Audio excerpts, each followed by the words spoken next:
성경 한 권은 어떤 식으로 구조를 잡냐면 구약, 신약 이렇게 구조를 잡는 건 다 아시죠? 네.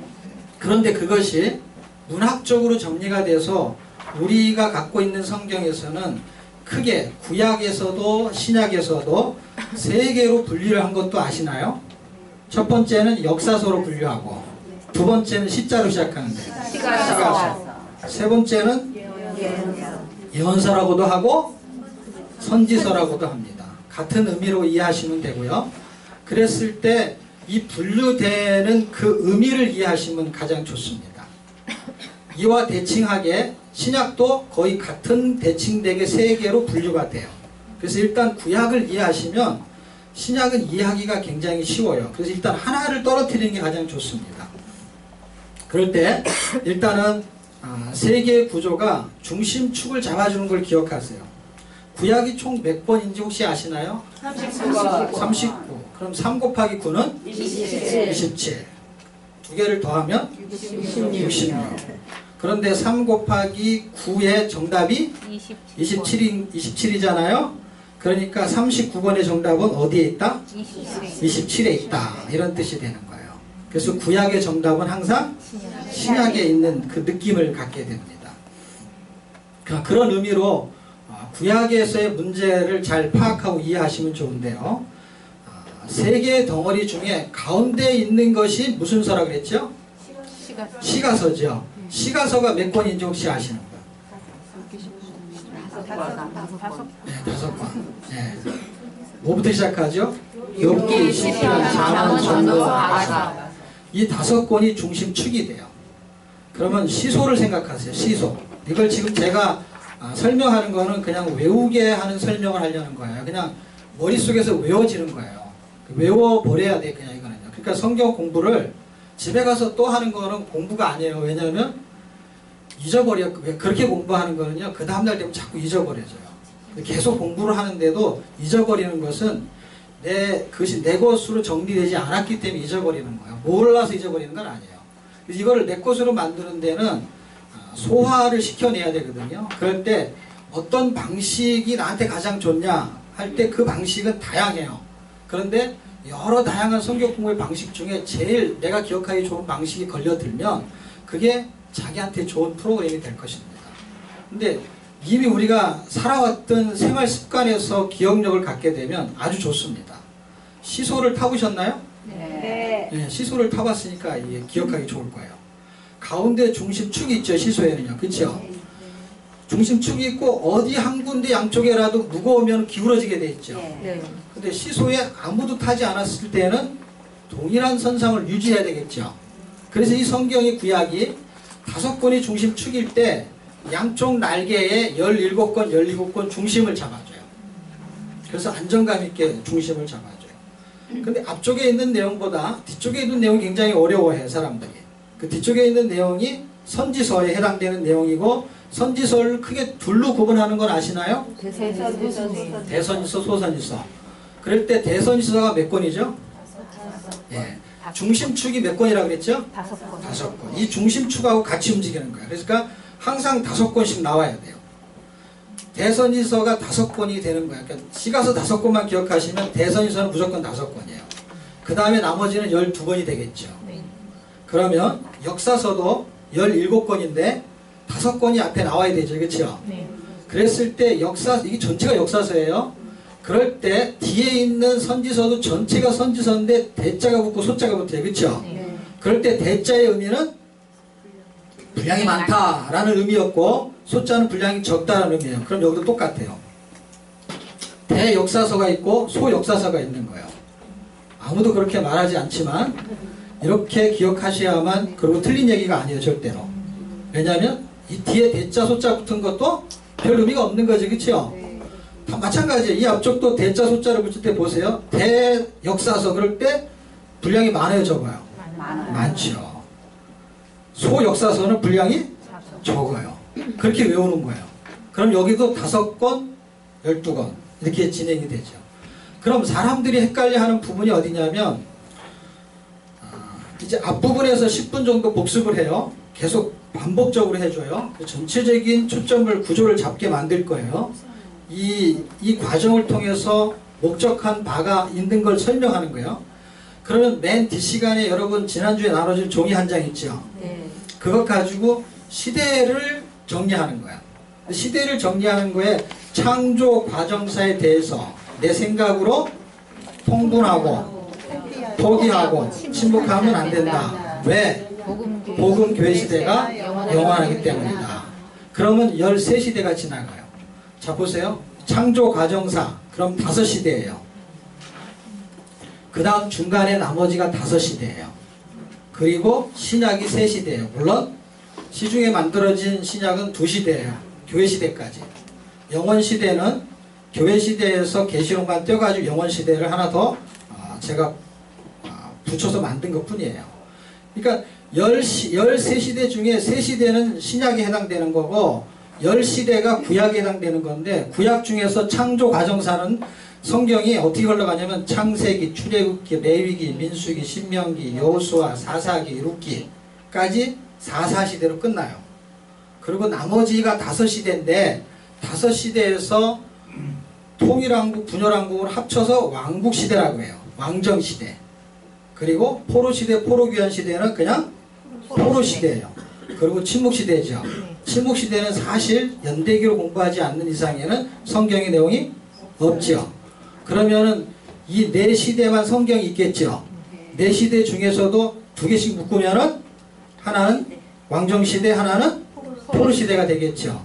그럴 때 요 4개의 시대, 그리고 묶으면 2개의 시대가 11기에서만 헷갈리는 거예요. 11기에 어떻게 낑겨 들어가는 것만 이해하시면 돼요. 그런데 요거는 연대기적인 거예요. 그 연대기적인 거를 보완하려고 마지막 시간에 10분 정도 여러분에게 복습을 하게 될 거예요. 그래서 그 부분을 보완하게 돼요. 그러면은 역사적인 구조를 잡게 돼요. 자, 그러면 앞부분에서 구조를 잡아야 될 건 뭐냐면 성경의 구조를 이제 크게 잡았어요. 그 구조 속에서 책별로 구조를 잡으셔야 돼요. 그러면 오늘 우리가 여호수아까지 할 텐데 보세요. 창세기의 구조를 잡으면 언약적인 구속사로 잡는 구조가 하나 있고 그냥 단락의 내용의 구조 자체를 잡는 게 있어요. 그럼 지금 우리는 뭘 먼저 잡아야 되냐면 내용의 구조를 먼저 이해하셔야 돼요. 그래야만이 구속사를 전체적으로 이해할 수가 있어요. 뼈대를 잡는 거예요. 그래서 창세기는 50장으로 되어 있어요. 50장으로 되어 있는데 크게 둘로 나눌 수 있죠. 그러면은 첫 번째는 4대 사건이 등장해요. 11장까지. 그리고 12장부터 마지막까지는 4대 인물에 대해서. 물론 족장이라고 해도 괜찮아요. 근데 인물로 하는 게 더 좋습니다. 왜냐하면 요셉이 족장이 아니기 때문에. 그러면 일단은 뼈대를 잡았지, 그렇죠? 이걸 구속사로 잡는 거는 나중에 제가 설명해 드릴게요. 오늘 제가 다 할 수는 없고 전체적인 구조를 지금 잡으려고 해요. 오늘은. 왜냐하면 여호수아까지 갈 때까지 모세오경이 끝나버려 오늘. 그렇죠? 모세오경에서 뼈대를 잡지 않으면 왕정시대에 갈 때 엄청 헷갈리기 시작해요. 무슨 이야기냐면 하나님이 성경을 말씀하실 때 처음에는 하나를 말씀하시고요. 그걸 가지고 계속 파생시켜가지고 점진적으로 설명을 해요. 그래서 가지처럼 이게 굉장히 넓어져요. 점점. 넓어지기 때문에 뒤로 갈수록 무슨 얘기를 하려고 나오는지를 앞부분에서 이해를 못하면은요. 가지를 보면서 목적을 잃어버릴 수가 있어요. 그래서 이 모세오경의 뼈대를 분명히 잡고 가야 돼요. 지금 제가 강의에 들어가지 않으면서 시간을 할애하는 이유는 다음 시간 하기 전에 이미 이 시간에 모세오경의 뼈대를 잡고 가야 된다 이 말이에요. 자, 그러면 창세기의 구조는 그렇게 돼요. 그러면서 출애굽기로 넘어가죠. 출애굽기는 40장으로 되어 있고 40장의 이야기도 크게 둘로 나눠져요. 그럴 때 1장에서 18장까지 출애굽에 대한 사건이 등장해요. 그 사건에 아주 중요한 사건이 2개를 만약에 덧붙인다면 6월절 사건이고 그 앞전에 10가지의 기적 사건이 등장해요. 그러면서 18장까지는 출애굽이 사건이에요. 그리고 19장에서 40장까지에는 언약과 성막에 대한 이야기예요. 언약은 다른 말로 율법이라고 말할 수 있어요. 그러니까 율법과 뭐예요? 성막이죠. 이 키가 굉장히 중요합니다. 이 키가 왜 중요하냐면 율법으로는 사람이 성막, 참 성전으로 지어질 수 없어요. 그렇기 때문에 이 율법과 성막을 준 하나님의 의미가 뭐냐면 율법으로는 사람은 죽을 수밖에 없다. 그런데 하나님께서는 그를 참 성전인 하나님의 자녀로 만들겠다 이거예요.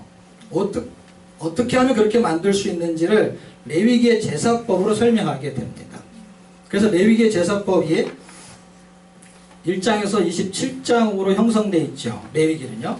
그 레위기도 크게 구조가 둘로 나눠지죠. 1장에서 5대 제사가 1장에서 10장까지 11장에서 27장까지는 5대 거룩에 대해서 나오게 돼요. 그래서 5대 제사하고 5대 거룩은 좀 아까 복습을 했죠. 그 줄기가 어떻게 움직이냐면 구원을 발생시키는 제사 6월절 어린 양으로 구원은 이미 발생이 됐죠. 이걸 반복해서 설명하고 있는 거예요. 계속 반복하는 거야. 그 다음에 뒤로 가면은요, 이 반복되는 하나의 조각이 더 가지를 치게 된단 말이에요. 그래서 6월절 어린 양의 예식은 어떻게 지내고 제사법은요, 점점점 많아져 가지고요, 예를 들면 5대 제사를 설명했지만 제사법에는 화목제에 해당되는 거는 서원제, 낙헌제 이런 건 다 화목제에 해당되는 거예요. 그래서 하나의 대표적인 제사가 화목제인 거예요. 소제 이런 거에 해당되는 제사들은 거제, 요제 이런 것들이 있어요. 들꽃자, 흔들어서 드리는 거 이런 걸 요제라고 해요. 그거는 다 소제 안에 포함되어 있는 거예요. 그러니까 부수적인 거란 말이에요. 그러니까 이쪽에 예를 들어서 소제나 화목제에 대한 정확한 의미를 이해하지 못하면서 뒤로 가기 시작해요. 그래서 제사법이 많이 나와요. 그러면은 헷갈리기 시작하는 거예요. 이놈은 뭐지? 그 앞부분에서 정리가 안 되면 뒤로 갈수록 복잡해진단 말이야. 그 복잡해질 필요가 전혀 없다는 거야. 앞에 부분을 정확하게만 간파를 하시면 뒤에 부분은 요한계시록 갈 때까지 관통하는데 전혀 문제가 안 되는 것입니다. 그리고 우리가 아는 성경 공부의 문제는 뭐냐면 너무 많이 알고 있는데 성경에서 말하는 진리를 관통하는 부분은 잘 모르고 지나간다는 거야. 놀랍게도. 그래서 핵심적인 이야기는 다 모르면서 이상하게 몰라도 될 건 너무 많이 알고 있는 거야. 이게 지금 우리가 알긴 아는데 뭔가 모르는 것 같은 이상한 현상이 나타나요. 그럼 반대로 해석해 봅시다. 뭔가의 진리를 정확하게 알았어요. 그런데 부수적인 건 잘 모를 수 있어요. 그러면 어떤 현상이 나타나냐면 전체에 나오는 부수적인 부분은 잘 모르는 것 같지만 다 아는 느낌을 갖게 돼요. 반대로. 그건 어떤 힘이 있냐면요. 자신감 있게. 성경은 어차피 다 몰라요, 저도요. 어떤 사람이 저한테 성경을 많이 읽으니까 거의 달달달 외우는 수준이라고 생각해요. 그럼 뭐하러 제가 성경을 갖고 올라왔겠어요? 봐야 돼요, 저는. 못 외우거든요. 성경을 많이 외우는 사람이 따로 있고요. 성경을 많이 읽었지만 그 성경 구절을 외우지 않으면 어디 있는지 위치는 알 수 있어요. 근데 그걸 외우거나 그 다음에 그 부분을 정확하게 파악 못하는 경우도 많이 있습니다.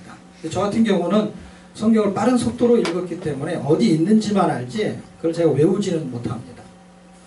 그리고 또 하나는 사람들이 이렇게 생각해요. 성경을 많이 읽었으니까 성경의 모든 걸 다 아는 것처럼 생각을 해요. 그러나 저는 여러분보다 성경을 더 많이 몰라요. 왜냐하면 저는 성경을 공부한 게 아니고 성경을 읽기만 했어요. 근데 읽는데 그럼 무슨 도움이 됩니까? 읽어서 쓴 책이 이 책이라니까요. 읽어서 쓴 책. 읽어서 쓴 책이 이 책 말고 또 한 권이 있어요. 읽기만 했는데 뭐가 보이냐면요. 초점이 보인다 이 말이에요. 그 책의 내용이 초점만 있는 거예요. 내용이. 부수적인 내용이 별로 없습니다. 다는 모르지만 뭘 알 수 있는 것 같으냐면요. 전체를 아는 느낌을 갖게 됩니다. 레위기를 몰라도 레위기처럼 사는 방법이 있습니다. 그것은 뭔지 아세요? 레위기가 말하는 산 제사로 사는 사람은 이미 그 지식에 대한 실력은 없지만 삶으로 살아내는 사람이 있단 말이에요. 옛날에 우리 선배들이 그랬어요. 우리만큼 성경을 알았을까요?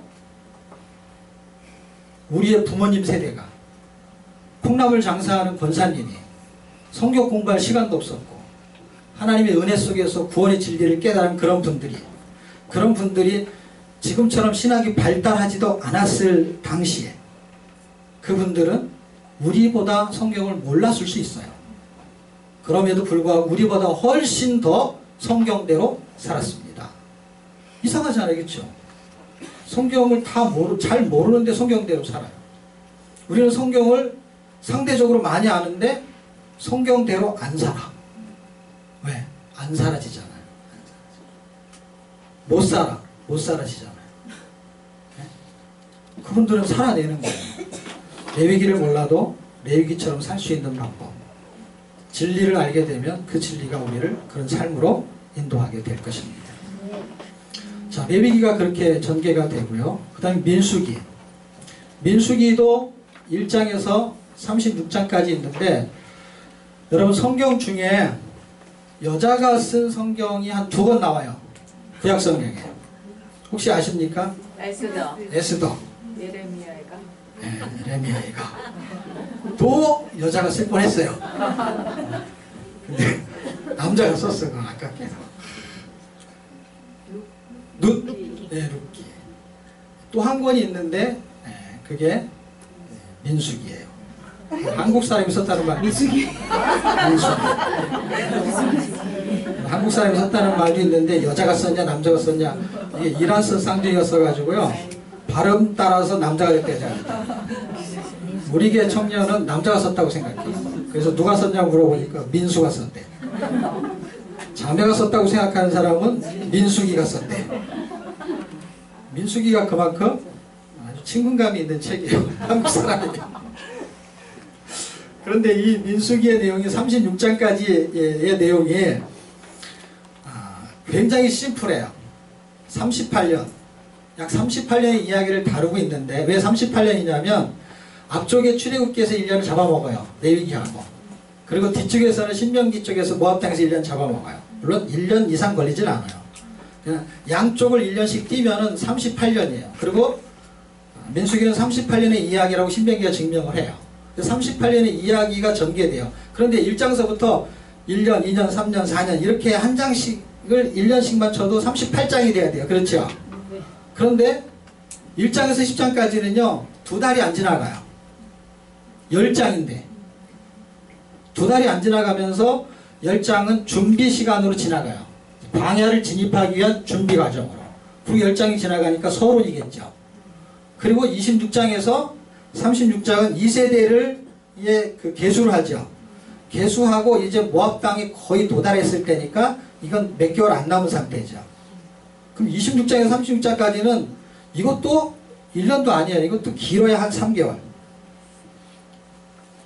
그럼 몇 개월 되지도 않는 시간에서 벌써 10여 장이 지나가요. 그럼 36장 중에서 가운데 달랑 남은 게 몇 장이냐면 몇 장일 것 같아요? 11장에서 25장까지니까 15장밖에 안 되죠.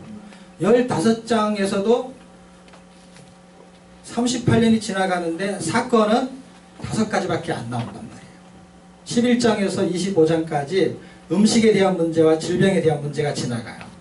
그런데 왜 이 문제가 지나가냐면 레위기를 통해서 하나님은 이렇게 구원받은 백성, 하나님의 백성은 이렇게 살아야 된다 하는 언약을 체결했어요. 그게 율법이에요. 그 법대로 살아야 돼요. 이 법대로 살아야 되는데 어디서 살아야 되냐면 하나님의 백성이 된 다음부터 살아야 되는데 그때부터가 광야 시대예요. 그래서 성경은 그들을 광야 교회라고 지칭을 해요. 교회 생활을 하기 시작했어요. 법을 기준을 가지고.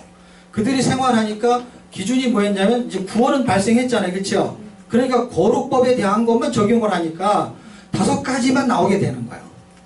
5가지. 어떻게 거룩하게 살아야 되냐 할 때 음식에 대해서 거룩해야 된다는 거야. 레위기가 말하죠. 그렇게. 그럴 때 민수기에서도 음식에 대해서 거룩해야 되는데 그들이 그렇게 거룩하게 살지 못했다 하는 얘기만 골라서 하니까 이 5가지 이야기는 전부 다 본받을 게 하나도 없는 거예요. 그러니까 레위기의 민수기는 실패한 사례를 기록하고 있는 거예요. 고린도전서 10장 11절에는 이 민수기를 기록한 목적을 기록해 놓고 있어요. 한 절에. 그것은 말세를 만난 우리에게 경계 본보기로 목적으로 기록했다라고 합니다. 말씀대로 살아야 되는데 살지 못한 5가지를 설명하고 있는 거예요. 그 5가지를 통해서 우리는 그렇게 살면 안 된다 하는 것을 설명하고 있는 것입니다. 그 5가지가 어떻게 흘러가요? 11장에서 음식에 대한 불만을 토로하죠. 원망하죠. 12장에서 미리암이 비방하다 질병에 걸리죠. 교만의 문제죠. 그리고 13장서부터 14, 15 가데스 바냐 사건이 나오죠. 그 문화가 뭐냐면 하나님의 백성의 문화는 하나님의 말씀 계명을 지켜야 되잖아요. 하나님의 약속을 지켜야 되는데 그들이 하나님의 약속을 지키지 못했어요. 하나님이 하신 말씀을 어떻게 해요? 불신앙으로 고백해버린 거예요.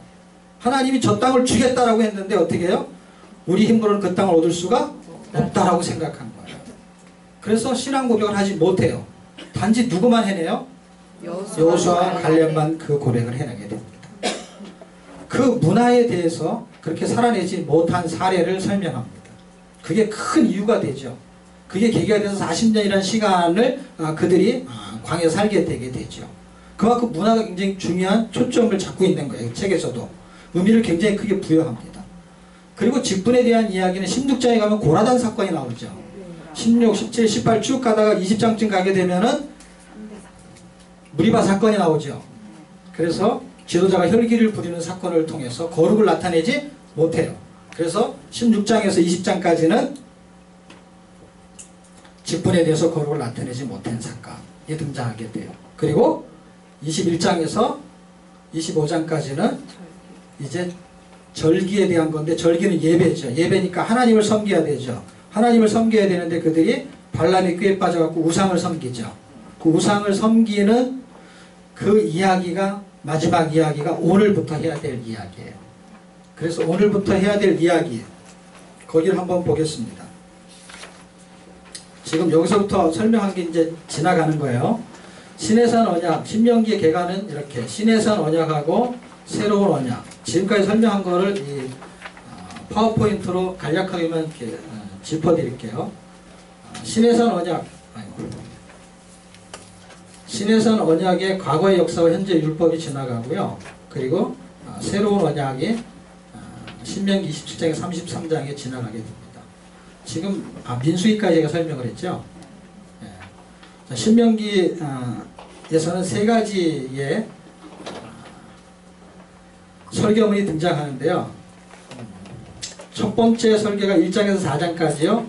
과거 역사를 하고요. 두 번째는 5장에서 26장까지 현재 율법에 대해서 이야기하고, 나머지 부분이 이제 새로운 언약에 대한 이야기를 다루게 됩니다. 자, 보면요.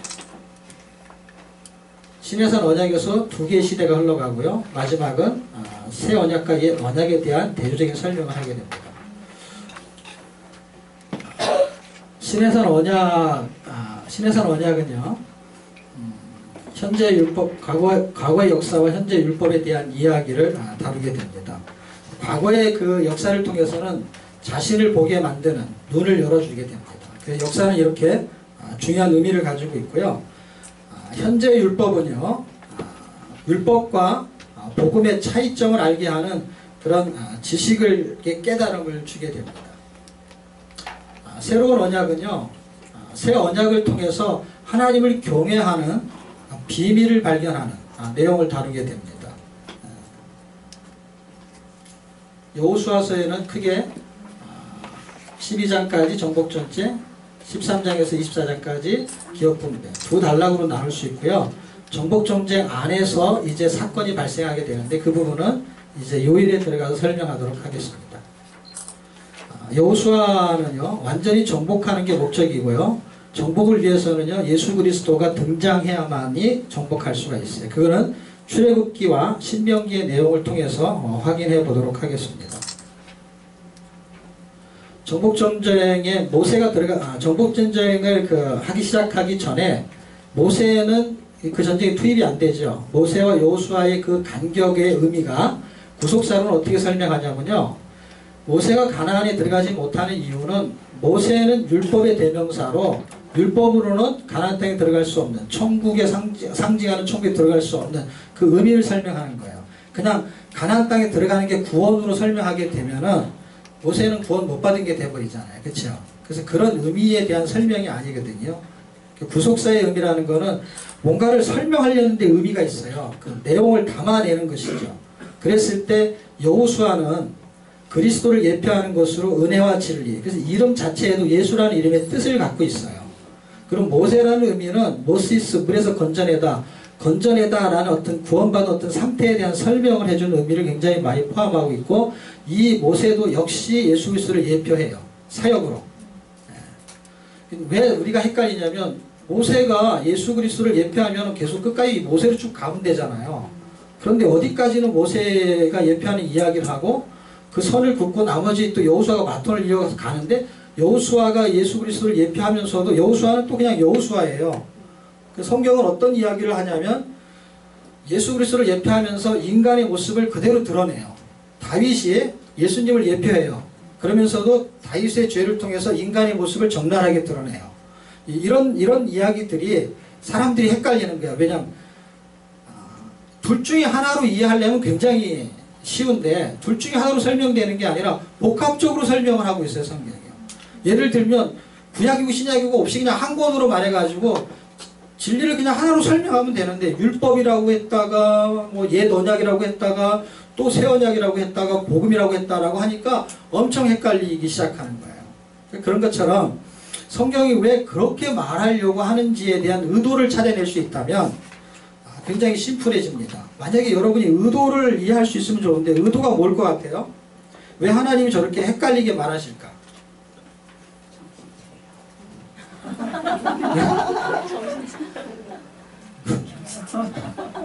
정신 좀 차릴게. 물 먹고.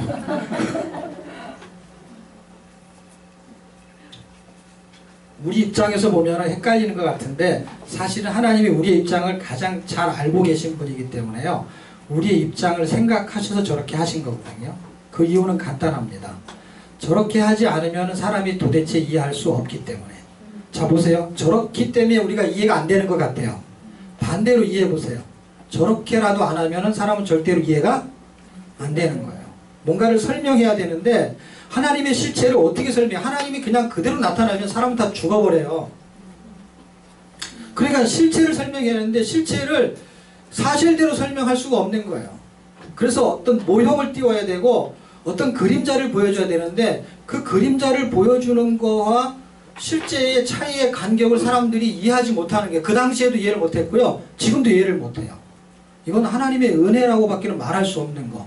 쉬운 예로 이런 거예요.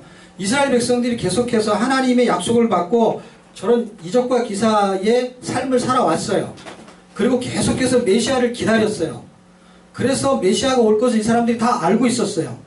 누가 알았냐면 수가성, 요한복음 4장의 수가성 여인도 알고, 날 때부터 소경도 알고, 바리새인들도 알고, 다시 말하면 율법 학자도 알고, 천민도 알고, 고급한 사람들 다 알았어요. 다 알고 있었지만 예수를 그리스도 알아보는 사람들은 별로 없었다는 거예요. 하나님이 직접 오시면 알아볼 수가 없다라는 거예요. 근데 성경을 통해서 우리는 공부를 해야 되는데, 보세요. 그 당시에 그분이 직접 오셨는데도 알아볼 수가 없었어요. 그런데 지금은 성경을 통해서 우리가 그분을 알아봐야 되거든요. 성경이 얼마나 설명을 잘해주고 있느냐 할 때, 이게 지금 설명을 잘하고 있는 거거든요. 설명을 잘하고 있는 건데 우리보다 머리가 좋으신, 지각에 뛰어나신 하나님이 설명하고 계신데 우리가 설명을 듣는 게 약하니까 어때요?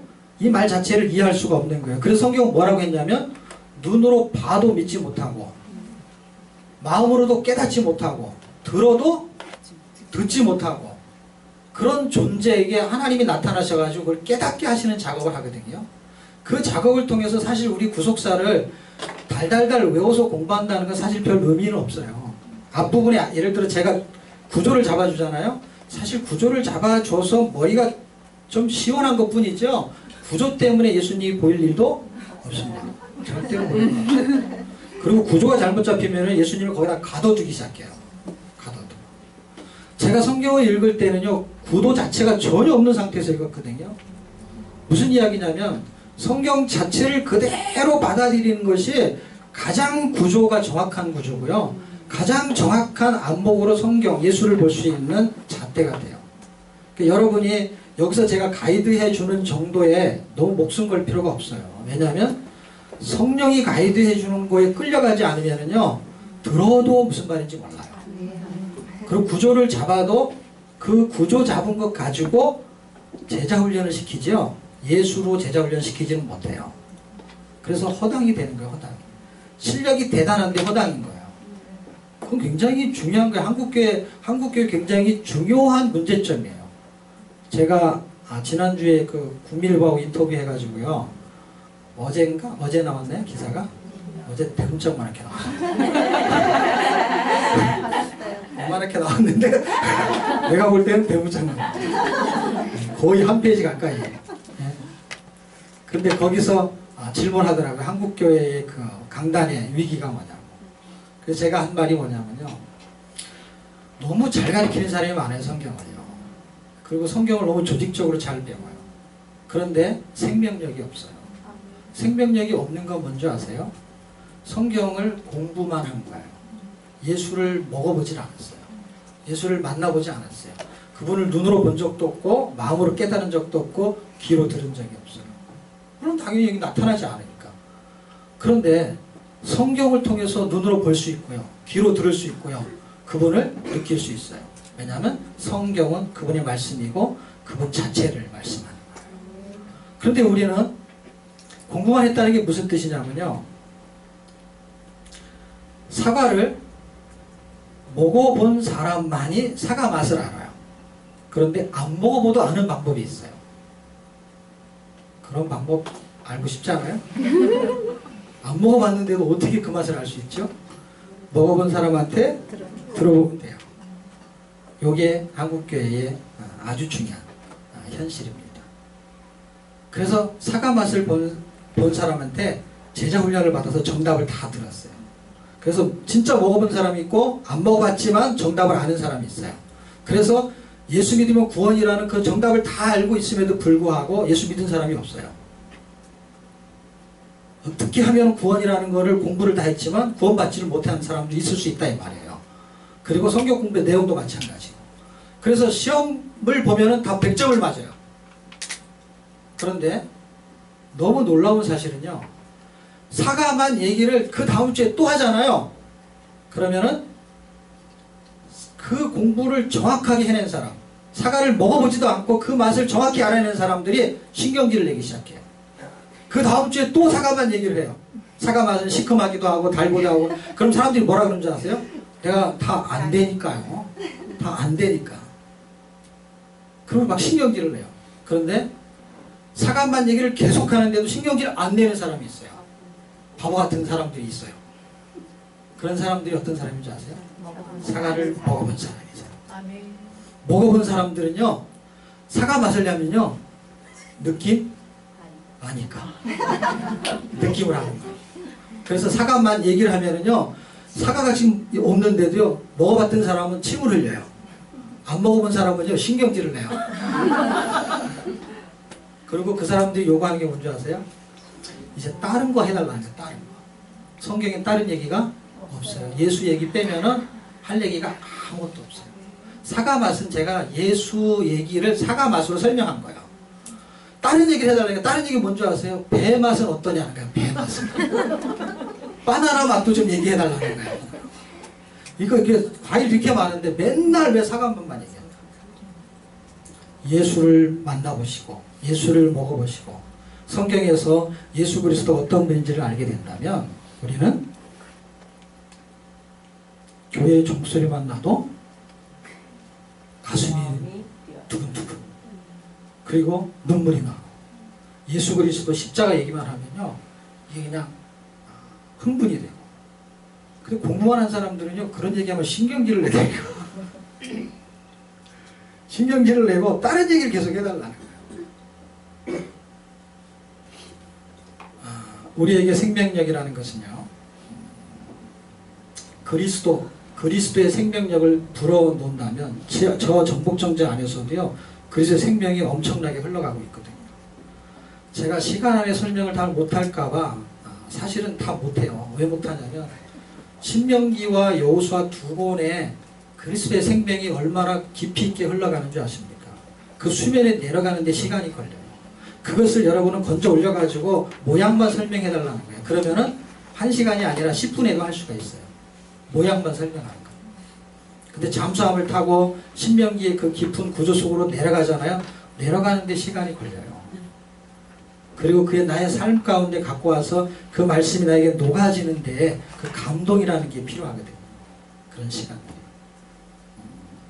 저의 강점은 사실은 그렇게 강의하는 게 저의 강점이고요. 성경을 펴놓고 하는 게 저의 굉장히 강점입니다. 사실 제가 파워포인트를 띄워서 강의하는 건 얼마 안 돼요. 이 책을 쓰면서부터 파워포인트로 강의하기 시작했어요. 왜냐하면 청중에 도움을 주려고 하기 시작한 거예요. 이 스타일이 저한테는 이게 아주 옷이 꽉 끼는 옷이라 아주 땀이 다 나잖아요.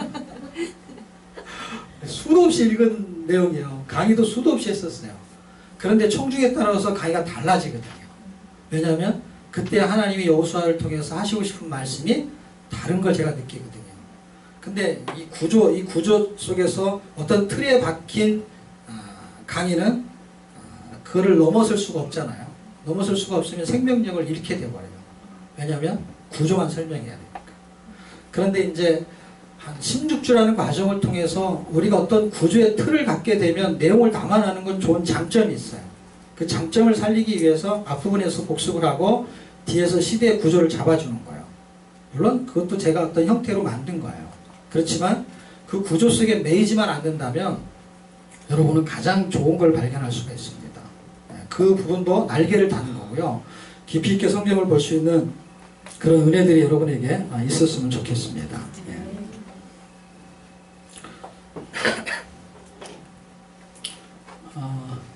지금 요일로 간 건 아니죠?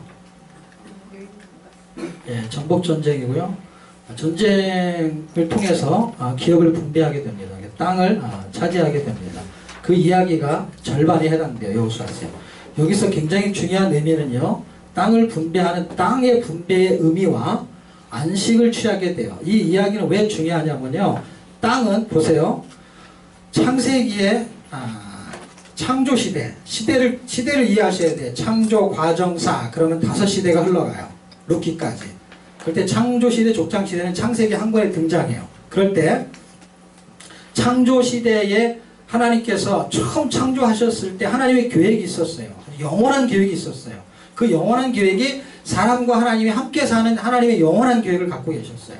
그런데 사람들과 하나님이 함께 살 수 없는 어떤 죄라는 문제를 하나님이 해결하시기 위해서 아담에게 언약을 해요. 그 언약이 여자의 후손을 주겠다는 거예요. 그 여자의 후손을 통해서 구원을 발생시키겠다는 거예요. 그 여자의 후손이 어떻게 점진적으로 나타나냐면 족장시대 아브라함에게 복과 씨와 뭘 주죠? 땅을 주겠다는 약속을 해요. 그런데 씨가 바로 갈라디아 3장 16절의 말씀처럼 그 씨가 누구냐면 그리스도를 말해요. 그 씨를 통해서 복을 받는데 어떤 복이냐면 구원의 복, 영생의 복. 그 씨를 통해서 천하 만민이 구원을 얻으리라 하는 복을 얘기하는 거예요. 그래서 그 복은 성경에서 영생이라고 설명합니다. 영생이라고. 그러니까 복과 씨는 같은 개념으로 흘러가요. 그러면서 하나님이 결과적으로 얻게 하시는 게 뭐냐면 땅을 주겠다 하는 땅이 천국이에요. 예수 그리스도를 통해서 구원받은 백성이 들어가는 천국의 개념을 설명할 때 아까 말한 대로 이런 그림자의 설명을 안 하고 그냥 하늘의 천국 얘기하면은요 아무도 이해를 못하는 거예요. 그래서 땅의 개념을 설명할 때 가나안 땅을 설명하는 거고 이 땅이 천국의 개념을 설명하고 있는 거예요. 그 땅을 주겠다고 한 그 아브라함의 약속이 언제 이루어지냐면 여호수아서에서 이루어지잖아요. 복시 땅이 다 이루어지는 거란 말이에요. 그럼 5개 시대가 흘러갈 때 창조 과정사는 창세기에서 아담에게 언약한 여자의 후손이 아브라함에게 언약한 복시 땅을 성취하기 위해서 출애굽기, 레위기, 민수기, 신명기, 여호수아가 쫙 흘러가게 되는 거예요. 구조가. 그게 구속사의 구조의 5시대를 그대로 집어넣을 수가 있어요. 거기에 그리스도가 어떻게 투영되고 조명되느냐는 그 책에 들어가서 공부를 해야 되는 거고요. 그럴 때 안식이 왜 중요하냐면 천국의 안식과 순종의 안식 2개를 설명해요. 그래서 여호수아에서는 이 2개가 등장해요. 제가 만들어낸 그 언어인데요. 안식이라는 단어는 하나를 가지고 설명하는데 그 안식이 예수님이 나는 안식일의 주인이다 말씀을 하세요. 그러면서 창세기 2장 3절에 안식, 7째 날 안식에 대한 설명이에요. 그리고 우리도 안식일을 지켜요. 안식이라는 건 주일을 지킨다 이 말이에요. 그랬을 때 그 주인은 주님을 설명해요. 그런데 그 안식이 천국에서 영원한 안식을 내포하면서 현존하는 세상에서 저 안식을 경험할 수 있느냐 하는 설명을 여기서 해주는 거예요. 그래서 여호수아가 이 백성들, 광야에서 고생하는 백성들을 가나안 땅에 집어넣어가지고 이제는 정복도 다 하고 뭘 하게 했냐? 안식하게 했다, 이 얘기를 하는 거예요. 그런데 이 안식을 정말 한 안식이 그림자 안식이었기 때문에 히브리에서는 그때 안식은 진짜 안식이 아니다 라는 설명을 해요. 그러면 여기서는 안식은 안식인데 진짜 안식을 설명하려는 거예요. 광야의 인생살이를 쭉 살다가 마지막 하나님 나라에 가가지고 영원한 안식을 취하는 그 안식을 지금 창조 과정사에서 보여주고 있는 거예요. 여기까지의 줄기를 꼭 잡으셔야만이 내 생각으로 통분하고 포기하고 침묵하면 안 된다는 게 무슨 뜻이냐면, 여기까지 구원의 역사를 가장 짧은 시간 안에 정확하게 천국까지를 다 보여주는 거예요. 땅까지. 그리고 여기서부터 나오는 시대가 왕정시대가 되겠지, 그렇죠? 왕정시대도 복잡하게 등장하면서 여기 굉장히 복잡하죠. 복잡한데 이 땅이 어느 땅이냐면 가나안 땅이죠. 근데 가나안 땅에 원래 있을 때 아브라함한테 약속했죠. 그래, 가나안 땅에 있을 때 아브라함한테 약속하고 그들이 애굽으로 갔다가 다시 가나안 땅에 들어왔죠. 그런데 여기까지의 구조를 잘 이해하셔야만이 지금 복잡한 왕정시대, 포로 귀환시대까지를 다 이해할 수가 있는 거예요. 왜? 그들을 하나님이 다시 땅에서 내보내죠. 그래서 다시 어디로 가냐면 나왔던 곳으로 다시 돌아가죠. 그래서 갈대아 우르로 다시 돌아가는 거예요. 이 개념을 잘 이해하셔야 된단 말이에요. 아직 포로 시대로 가지 않았지만 전체적인 개념을 이해하셔야 돼요. 갈대아 우르에서 나왔죠. 그래서 어디에 있어요? 아브라함이 가나안 땅에 있죠. 그리고 이 땅이 내가 너한테 줄 땅이다, 이 말이죠. 그런데 그들이 어디로 갔냐면 애굽으로 내려갔죠. 이걸 설명하려고 하는 거죠. 이 가나안 땅을 설명하려면 거예요. 천국을 설명하려고 하는 거예요. 그러면서 이걸 반복적으로 보여줘야 되니까 어떻게 해요? 다시 보냈다가 다시 들어오게 하는 과정을 거치게 하는데, 이때는 성막이라는 기준을 가지고 거쳐요. 여기서 말하는 성막의 기준이 다윗으로 가면은 뭐가 돼요? 성전이 되죠. 그래서 성전의 기준으로 설명해요. 이 앞부분에서 성전의 기준을 이해하셔야만이 뒤에서 움직이는 성전이 왜 허물어지고 다시 세워지는지를 이해하게 되는 거예요. 그럼 뒷부분에 가가지고 다시 어디로 돌려보내냐면 갈대아 우르로 돌려보내니까 바벨론이 등장하고, 그들은 바벨론으로 잡혀갔으니까 그곳이 어디냐면 갈대아 우르예요. 거기가. 거기에서 하나님이 어떻게 하겠다는가? 다시 해방시키겠다는 거예요. 그러면서 성전이 허물어졌다가 다시 성전이 건축되어지죠. 자, 보세요. 첫 번째 돌판이 깨지고 두 번째 돌판을 통해서 성막이 완성되죠. 율법을 통해서는 죄에 대한 징계와 처벌이 움직이죠. 하나님의 은혜로 성전이 다시 건축되어지죠. 그래서 갈대아 우르에서 다시 돌아와요. 세상에서 다시 돌아오게 돼요.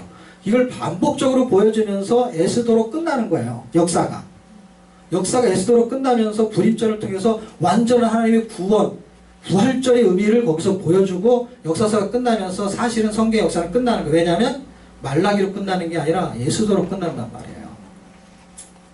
말라기는 책의 마지막 책으로서 예수 그리스도를 설명하려는 또 다른 의미로 성전의 의미를 설명하려고요. 학계, 스가랴, 말라기 이렇게 한 덩어리거든요. 그 한 덩어리는 세 개가 우리 책에 뭐라고 설명하냐면 성전을 설명한다고 기록했어요. 성전을 다시 회복시키고 그 성전의 주인이 누군지를 설명하는 게 말라기란 말이에요. 그런 구조 속에서 안식이라는 거는 영원한 안식을 설명하려는 거예요. 그러니까 오늘 여호수아 가잖아요. 여호수아 갈 때까지 이 끄트머리를 다 공부한 거란 말이에요. 다 설명했단 말이에요, 성경이. 그리고 그것을 좀 더 세분화해가지고 설명하는 거예요. 그래서 복잡한 거예요. 근데 복잡한 건 전혀 중요한 게 아닌 거예요. 그냥 복잡한 거예요. 지금 심플하게 쭉 창조 과정사가 등장하는 이 부분이, 심플한 이 부분이 가장 중요한 부분이고, 여기서 정리가 되면은 복잡한 거는 그냥 뚫고 갈 수 있는 힘이 생기게 되는 거예요. 복잡한 거를 사람들은 잘 알려고 하고 공부합니다. 그리고 실력이 있다고 생각해요. 복잡한 걸 뚫으면. 그런데 복잡한 거를 아는 거는 그렇게 중요하지가 않습니다. 왜냐하면 그 기류가 어떻게 흘러가는지만 알게 되면 전혀 복잡하지 않습니다. 나중에 그 열왕기에 갔을 때 제가 왜 복잡하지 않는지를 설명할게요. 안식을 끝내는 거죠, 여기서. 13일치 페이지를 가겠습니다.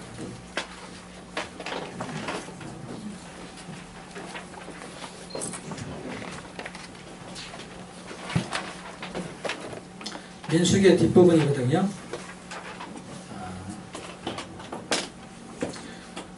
광야 생활에 그 5가지 경계가 있다고 했잖아요. 그 5가지 경계가 4가지 시험으로 제가 설명했어요. 우리 책에서. 왜냐하면 첫 번째 시험에는요 2가지의 경계를 같이 집어넣었어요.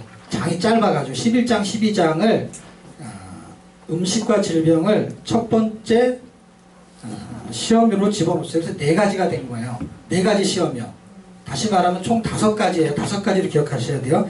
그런데 4번째까지, 그러니까 3번째 시험까지는 이미 지나왔고, 오늘 우리가 봐야 될 것은 21장에서 25장, 그리고 20장에서 36장, 이렇게 하루치를, 민수기를 끄트머리에 떨어뜨려 놓고 우리가 지금 보게 됩니다. 그럴 때 민수기 21장에서 36장까지 해주는 이야기가 뭐냐면요, 옛사람의 본성적인 죄악을 광야 같은 세상에서 완전히 정리하려는 게 목적이에요. 광야라는 세상에서는 항상 뭐가 있냐면 시험이 있어요. 시험을 기억하셔야 돼요. 그 시험을 하나님 이기기를 원하시고 이기는 방법을 설명하세요. 그래서 음식에 대한 설명은요, 마귀가 시험을 합니다. 그 마귀가 시험하는 거에 예수님도 시험을 당해요. 다시 말하면 예수님이 시험을 당했다는 얘기는 어떤 의미냐면 우리도 시험 당한다는 거고 시험한다는 거예요. 그러면 예수님이 시험에서 이기신 방법이 뭐냐면 하나님의 말씀으로 이기셨어요. 그럼 우리도 하나님의 말씀으로 이길 수가 있어요. 5가지 시험을 다시 한번 잘 보세요. 이걸 가지고 뚫고 가는 방법을 하나 설명할게요. 자, 보세요. 음식과 질병을 첫 번째 시험이라고 뒀어요. 그랬을 때 이거는 마귀가 하는 시험이에요. 아주 중요한 시험이에요. 먹고 사는 문제에 대해서 마귀가 시험이에요. 하나님 이걸 시험하시지 않으세요. 하나님은 뭐라고 말씀하시냐면 마태복음에 너는 먹을 거, 입을 거, 마실 거 걱정하지 말아라. 내가 너희 아버지가 아니냐. 그러니까 이건 내가 해결해 줄게. 그런데 어떤 사람들이 걱정하냐 할 때 어떤 사람들이 걱정한다고 해요? 아버지가 없는 사람들이 걱정한단 말이에요. 아버지가 없는 사람. 아버지가 있는 사람은 누가 걱정하냐면 아버지가 걱정해요. 그 아버지가요 가난해가지고 돈을 못 벌어오는 한이 있더라도 자식들은 뭐라 그러는지 아세요? 컴퓨터 사달라, 핸드폰 사달라.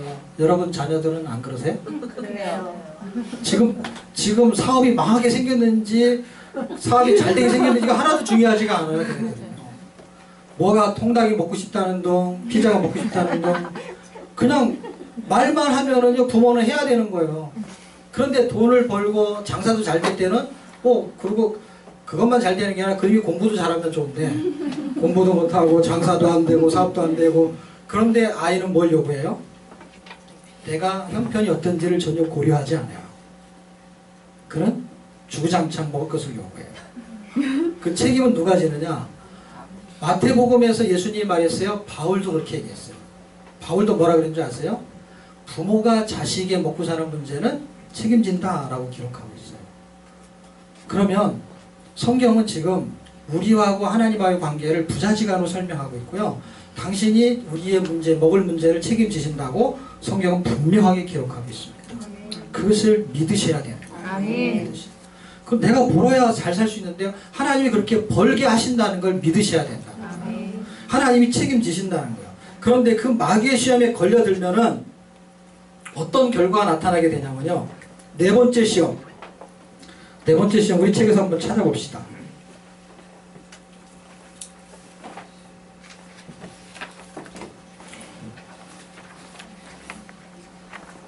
(95쪽) 맨 밑에 마지막 시험이라고 써있죠. 2단이 있는데 첫 번째 단의 맨 밑에 이렇게 축복받은 백성에게 광야에서는 마지막 시험은 그 마지막 시험이 4번째 시험이에요.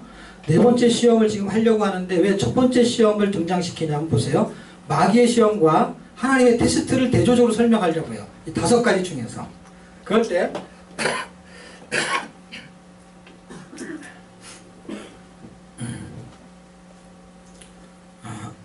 죄송합니다. 땀나고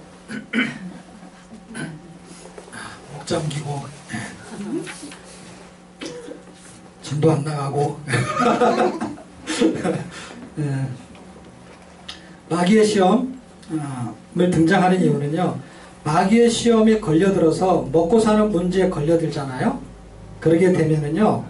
네 번째 시험에 걸려들게 돼요. 그 네 번째 시험이 뭐냐면 우상 숭배거든요. 우상 숭배와 음행인데 왜 거기에 걸려드냐면요. 먹고 사는 문제 때문에 바알을 섬겼잖아요. 왜 바알을 섬겼어요? 바알이 다산의 신이었잖아요. 잘 먹고 잘 살려고 다산의 신을 섬긴 거잖아요. 그게 우상 숭배가 된 거예요. 그러면 먹고 사는 문제에서 하나님이 책임져 준다는 걸 믿지 못하면 내가 그것을 벌어야 되고 내가 그걸 챙겨야 되고 그리고 하나님을 의지하지 않게 되죠. 그러므로 인해 가지고 누구를 의지하게 되냐면 우상을 의지하게 되는 거거든요. 그래서 네 번째 시험의 결과가 걸려들게 돼요. 그러면 두 번째 시험은 신앙 고백이거든요. 이게 세 번째에 해당되는 문화에 대한 이야기죠. 하나님의 테스트는 이 세 번째 광야 생활에 있습니다. 그 세 번째 광야 생활의 이야기가 뭐냐면요. 내가 하나님의 말씀으로 살 수 있느냐는 거예요. 세상은 우리의 밥이다 이렇게 말할 수 있냐는 거예요. 밥 먹고 살기도 힘든 이 세상에서 하나님이 말씀하신 대로 살 수 있냐는 거예요. 골리앗 같은 세상에서 어떻게 저들은 우리의 밥이야 라고 말할 수 있냐는 거예요. 모든 12명의 정탐꾼 중에서 10명이라는 사람들이 야 골리앗이야 이길 수 없어. 안악자손이 있어. 이런 상황에서 어떻게 신앙 고백을 할 수 있냐. 이 테스트에서 통과하게 된다면 세 번째 시험은 16장에서 20장 지난주에 했던 거예요. 직분에 대해서 우리가 감투로 생각하지 않고 하나님이 우리에게 주신 왕같은 재성의 그 직분, 성도의 직분을 어떻게 쓰게 되냐면요. 충성하며 살게 된다. 자 그러면 5가지를 4개로 지금 잡았어요. 지금 이 책에서요. 4개로 잡았을 때 첫 번째 시험은 2개가 등장해요. 음식과 질병이요. 그 음식과 질병에서 먹고 사는 문제에서 이미 무너지면은 다 무너진다는 게 첫 번째 시험이에요. 굉장히 사소한 것 같지만 굉장히 중요한 문제. 왜냐하면 먹고 사는 것 때문에 죄를 저지르는 거고 먹고 사는 것 때문에 부패하게 된 거거든요. 먹고 사는 것 때문에 남을 죽이는 거거든요. 거기에서 하나님을 신뢰하지 못한다면 무너진다 이 말이에요. 그러면 여기서 승리할 수 있는 방법은 뭐냐는 거예요. 지금 가난한데 질병에 걸렸는데 우리의 상황이 좋지 않은데 어떻게 이걸 통과할 수 있냐는 거예요. 그거는 신앙 고백에 있다라는 거예요. 어떤 고백인 줄 아세요? 라합이 이방인이었어요. 여호수아에서 등장한 라합이요. 그가 구원을 받게 돼요. 근데 그의 신앙 고백이 하나님을 뭐라고 했냐면 상천하지 하나님. 하나님은 하늘과 땅의 하나님입니다 라는 고백을 했어요. 그리고 구원을 요청했어요. 여리고성이 다 무너졌는데 그만 구원받게 됩니다. 그리고 룻이라는 사람은 모압 여인이었어요. 그는 나오미를 따라가면서 이렇게 말했어요. 어머니의 하나님이 나의 하나님이고 어머니의 백성이 나의 백성입니다 하면서 모압 신을 섬겼던 그가 그를 버리고 하나님을 섬기기를 결정했어요. 그 고백을 통해서 그는 하나님의 백성이 됩니다. 이것이 구원을 받아들이는 신앙 고백이에요. 마음으로 믿어 의에 이르고 입으로 신하여 구원에 이르게 돼요. 그러면 그런 사람들은 또 신앙 고백으로 살아야 되는 거거든요. 저들은 우리의 밥이다 하는 것처럼 살아야 되는데 어떻게 살았냐. 다윗이 골리앗이 등장했을 때 신앙 고백을 합니다. 구원의 삶도 신앙 고백이에요. 구원도 신앙 고백이고요. 구원의 삶도 신앙 고백이에요. 하나님의 약속을 신뢰하고 의지하는 것이고 그 약속을 신뢰하고 의지하는 것으로 이 세상에서도 살아내는 거예요. 그럴 때 다윗은요. 골리앗을 보면서요. 자기 형들보다요. 나이가요. 적어도 5살이나 아래예요. 한번 생각해 보세요. 다윗이 몇 번째 아들이죠? 말째인데 8번째죠. 그런데 군대 간 사람은 3명밖에 없죠. 앞에 형제 3명만 군대를 갔잖아요. 20살이 넘어야 군대 갔단 말이에요. 이 당시에도. 왜냐하면 20세가 될 때 개수를 했으니까. 민수기를 보면요. 그러면 넷째서부터는 20살이 안 된 거 아니에요. 그렇죠? 그 넷째서부터 그럼 1년에 쌍둥이를 낳지 않아서 1살씩 빼보세요. 많이 됐어봐야 15밖에 안 돼요. 그렇죠? 예? 그러니까 우리나라 나이로 만으로 계산하면 우리나라 나이로 계산하면 17살 고등학교 1학년 나이밖에 안 되는 거예요. 성경대로만 하면은요. 그리고 그는 소년이고 정말 어렸어요. 그렇죠? 예? 도시락을 배달 갔던 그에게 골리앗, 자기 형들보다는 나이가 어린 그가 골리앗을 어떻게 이길 수가 있어요?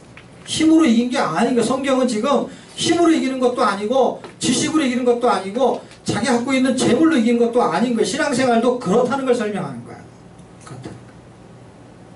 그래서 다윗은 너는 칼과 단창으로 나오. 네 힘으로 나오지만 나는 만군의 여호와의 이름으로 나간다. 이렇게 말했어요. 그의 신앙 고백이 구원의 삶을 살게 하는 원동력이 되었고 하나님의 테스트는 이런 원망할 상황에서 원망할 세상에서 신앙 고백할 수 있냐는 거예요. 나중 예사 나는 죽고 예수로 살 수 있냐는 거예요.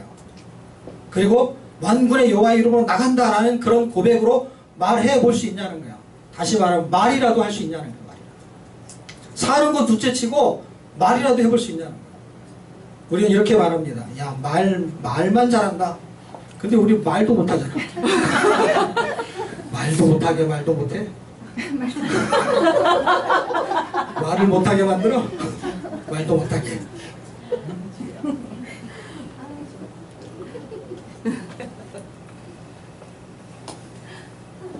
두 번째 시험은요. 두 번째 시험, 하나님의 테스트에서 통과하는 자는 믿음으로 살아낼 수가 있습니다. 그러면 우상 숭배를 해결할 수가 있어요. 그들이 우상에 빠졌던 그 이유는요, 발람의 꾀에 빠졌어요. 근데 그들은 우상 숭배하지 않아도 될 사람들이에요. 어떤 사람이냐면요, 발람의 축복을 받아낸 사람들이에요. 발람은요, 모압 왕 발락이라는 사람이 도대체 힘으로는 이길 수 없는 민족이야, 이들이. 아니, 막대기 들고 등장해가지고 쭉 지나가는데 홍해를 건너왔어요. 오죽하면 라합이라는 사람이 놀래 자빠질 정도로. 그들이 여리고성에 있는 그 백성들이요, 간단히 선을 했다고 했어요. 왜냐하면 이 사람들이 지나가면은요, 그냥 전차부대가 다 침몰하고요. 뒤에서는. 앞에서는 어떻게 해요? 아모리, 시온, 옥, 이런 사람들이 어떻게 돼요? 다 그냥 발판이 되어주는 거예요. 그냥 밟고 지나가는 거예요. 그러니 놀래 자빠지지 않을 수가 없는 거예요. 도대체 저런 민족하고 싸웠다가는 박살나겠다고 생각한 게 누구냐면 발락이라는 사람이에요. 그 발락이 미디안의 제사장인 발람을 초대해요. 이 사람은 술사기 때문에 이 사람이 저주하면 그대로 되는 거예요. 성경의 말이 정말 맞는 거예요. TV나 드라마 볼 때 저주하게 되면은 뭐 이상하게 뭐 저주하면 정말 되는 것처럼 막 하잖아요. 근데 이 당시도 그게 됐다는 건 무슨 얘기예요? 그렇게 저주하는 말을 하게 되면 저주가 일어난다는 거 안 일어난다는 거예요? 일어난다는 거예요. 그러면 축복하면 축복이 일어날까 안 일어날까? 일어난다는 게 여기서 확실해지는 게 뭐냐면 축복을 하면은 축복을 받게 돼 있는 거고요. 저주를 하면 저주를 받게 되는데 특히 누구한테? 하나님의 백성한테 저주하면 저주가 임하는 거예요. 그리고 하나님의 백성이 축복하면 축복이 임하는 거예요. 그래서 아브라함에게는 너를 저주하는 자는 저주를 받고 너를 축복하는 자는 복을 받으리라고 했어요. 근데 발람이 발락한테 불림을 당해가지고 이스라엘 백성을 저주하려고 해요. 저주하려고 나귀를 타고 가다가 어떻게 해요? 나귀가 사람이 못 알아보는 하나님을 나귀가 알아보는 거예요. 나귀가 눈이 열려가지고 눈이 열리면 입도 열리나 봐. 입도 열리니까 저쪽에 칼을 들고 있다는 거예요. 나귀가 그걸 봐가지고 못 가는 거예요. 주인은 가자고 하는데 주인은 안 보이는데 나귀가 보고 어떻게 해요? 말을 하잖아요. 하나가 뚫리면 다 뚫리는 거예요. 성경에서도 하나만 진리를 알면은 다 알 수 있는 은혜가 있습니다. 그 나귀가 하는 소리를 듣고 하나님이 나타난 걸 보고 그가 어떻게 해요? 발람이 요구하는 대로 하지 않고 하나님이 말씀하는 대로 하기로 결정을 하죠. 그래서 하나님이 축복하라고 이야기를 하고요. 왜 축복을 해야 되는지의 당위성을 설명해요. 여러분 성경에 보면은 22장 12절에 보면은요, 그들은 축복받을 근거가 있다라는 거예요. 왜? 하나님께 복을 받은 자라고 설명하고 있어요. 하나님께 복을 받은 자. 하나님께 복을 받은 자를 어떻게 너희가 저주할 수 있느냐? 그 이제부터 너희는 축복해라. 그래서 22장에서 24장까지는 축복에 대한 얘기를 4번에 걸쳐서 하게 됩니다. 여러분이 그 성경에 대한 설명이 우리 책에 잘 아주 나와 있습니다. 제가 그 요약해서 설명해 드리면 23장 9절에 그들은 구별된 민족이다 이렇게 설명하고 있어요. 그리고 23장 22절에 하나님을 왕으로 모신 민족이다 그들은. 세 번째 24장 9절에 그들은 복의 근원이 된다. 그리고 마지막에 24장 17절에는 그들은 메시아를 기다리는 백성이다. 그러니 그들을 저주하지 말라 이렇게 말합니다. 그럼에도 불구하고 이런 복을 받은 사람들인데 구약의 역사가 이렇게 지나왔어요. 그런데 이것이 나하고 무슨 상관이 있느냐? 민수기는 무슨 생활이라고 했죠? 광야 교회 생활이에요. 그러니까 지금 우리는 광야 같은 세상에 교회 생활을 하고 있잖아요. 그럼 이게 우리하고 연관성이 있을까요? 없을까요? 있어요. 있다는 거예요. 이게 그래서 복음이라는 거예요. 구약 성경은 철저하게 복음으로 우리에게 다가오고 있습니다. 이렇게 하나님이 복을 받게 했음에도 불구하고 신명기는 특히 뭐라고 말하냐면 하나님이 저주를 축복으로 바꾸셨다 이렇게 말씀하셨어요. 그랬음에도 불구하고 이들은 먹고 사는 문제에 빠져서 우상 숭배와 음행에 빠지게 됩니다. 그게 25장이에요. 그 결과는 어떤 결과치가 발생하게 되냐면요. 이 백성들이 광야에서요.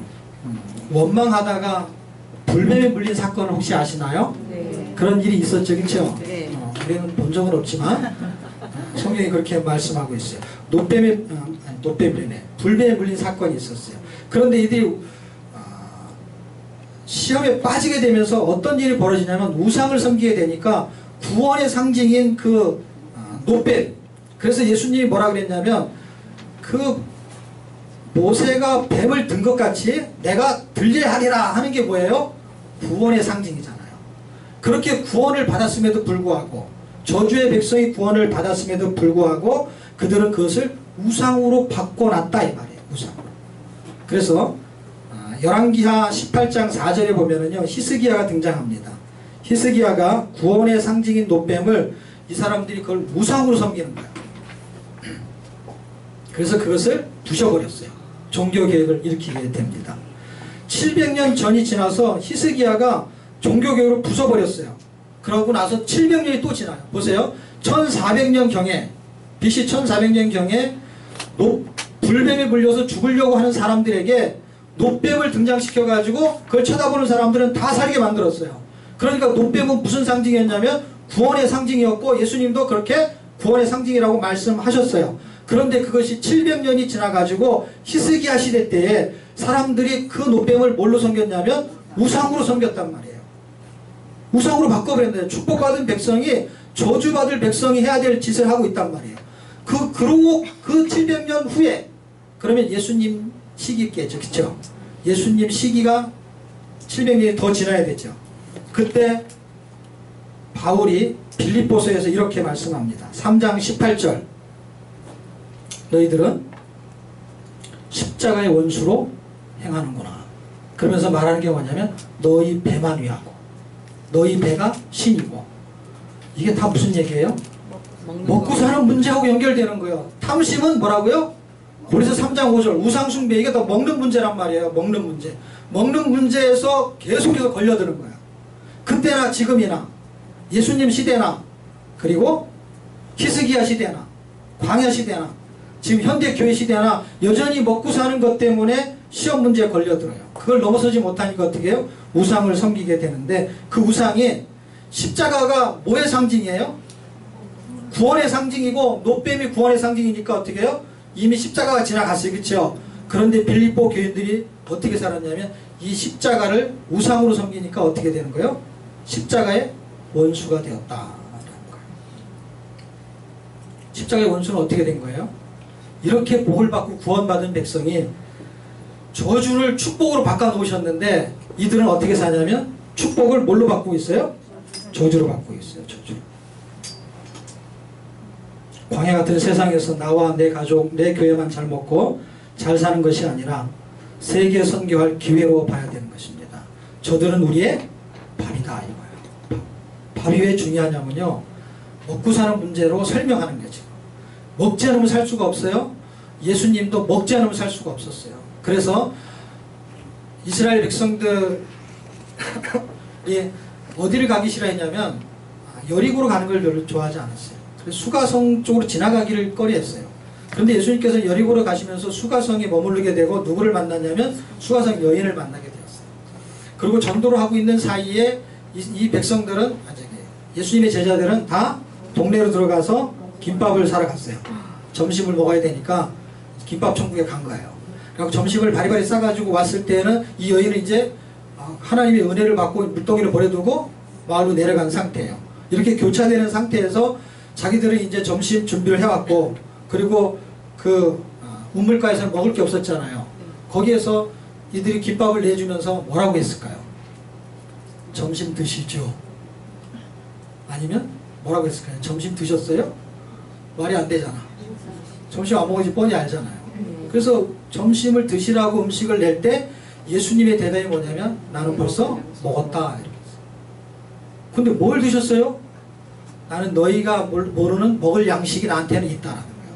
그 양식이 뭔지를 요한복음 4장의 얘기를 6장으로 가서 살펴보면 그것이 하나님의 뜻을 행하는 것이 나의 양식이다 이렇게 말했어요. 하나님의 뜻은 이 백성을 구원하는 것이고 구원하는 것이 양식이었던 거예요. 그래서 광야에서 이 여호수아와 갈렙이 뭐라고 말했냐면 저들은 우리의 밥이다 라고 한 것은 저들은 우리의 구원의 대상이다 이 말인 거예요. 이 세상을 하나님은 우리를 통해서 무슨 신앙 고백하기를 원하냐면 이들은 우리의 밥이다라는 거예요. 중국은 우리의 밥이다라는 거예요. 이 세상은 우리의 밥이다라는 거예요. 이 신앙 고백을 하는 사람들은 하나님이 책임져줄 걸 믿고 그리고 그렇게 살게 되는 것입니다. 예수를 먹게 만드는 것이 썩지 않을 양식을 구하는 것입니다. 영원한 양식을 구하는 거예요. 중국에서 전화가 왔어요.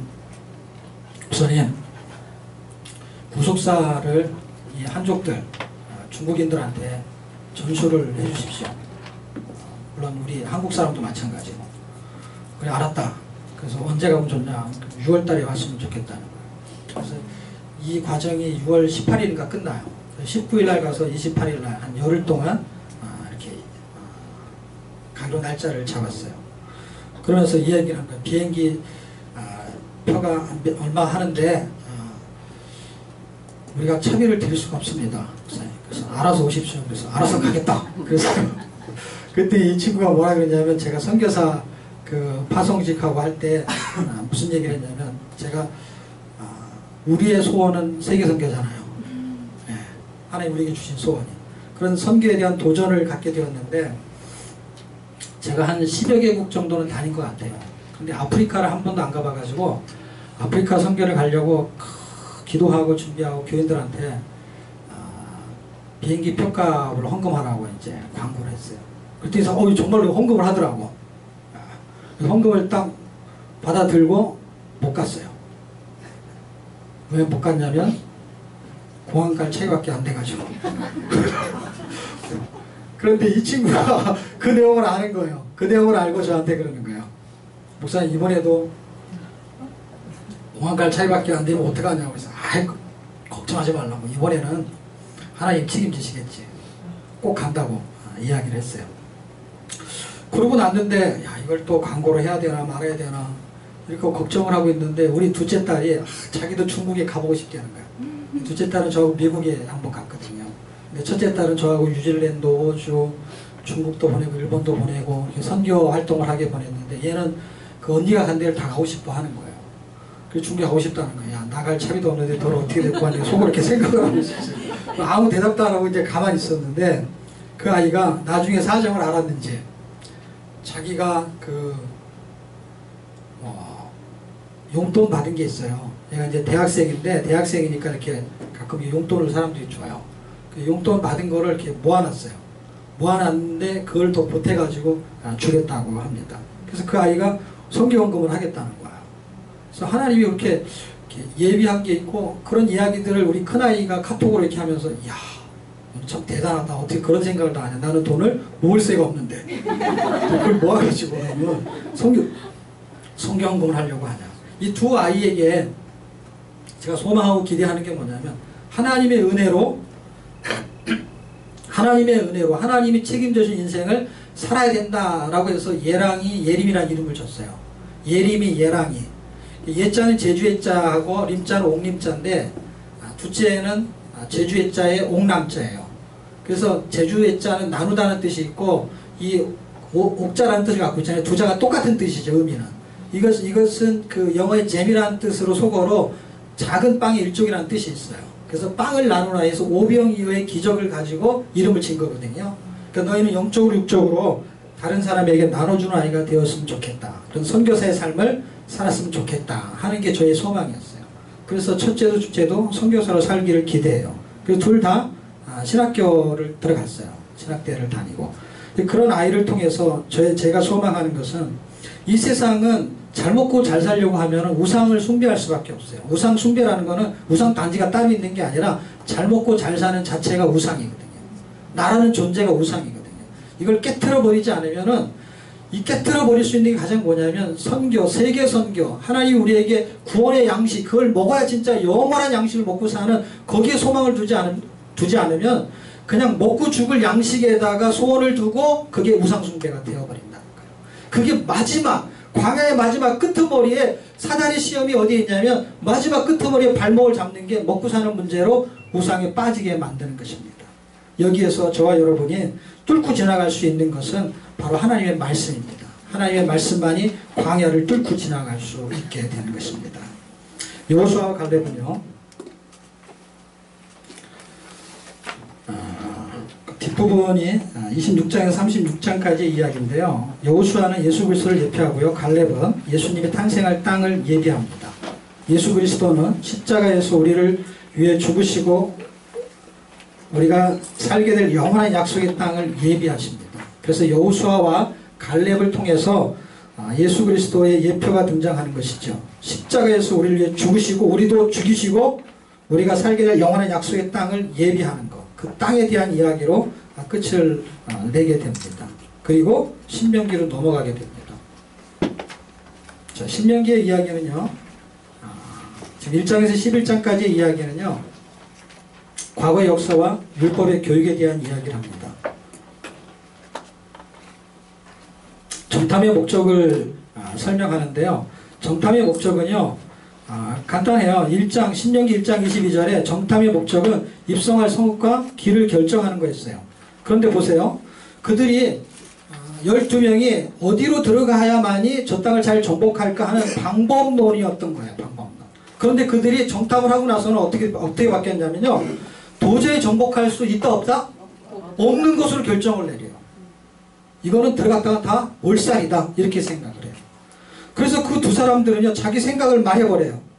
여기에서 우리에게 주는 하나님의 메시지는 사람에게는 정복할 방법이 어떤 길도 어떤 방법도 없다라는 걸 증명하게 되는 것입니다.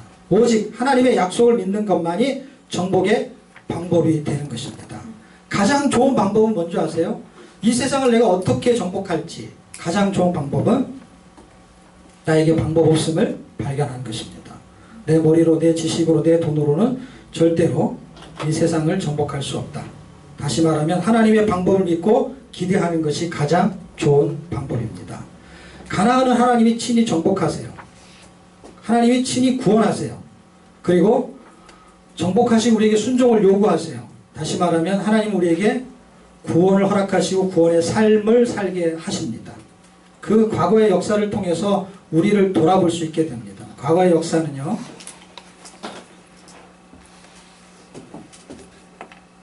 출애굽기, 하나님이 창세기 아브라함의 언약을 지키기 위해서 여기 있는 도표대로요, 지키기 위해서 출애굽 구원을 발생시켜요.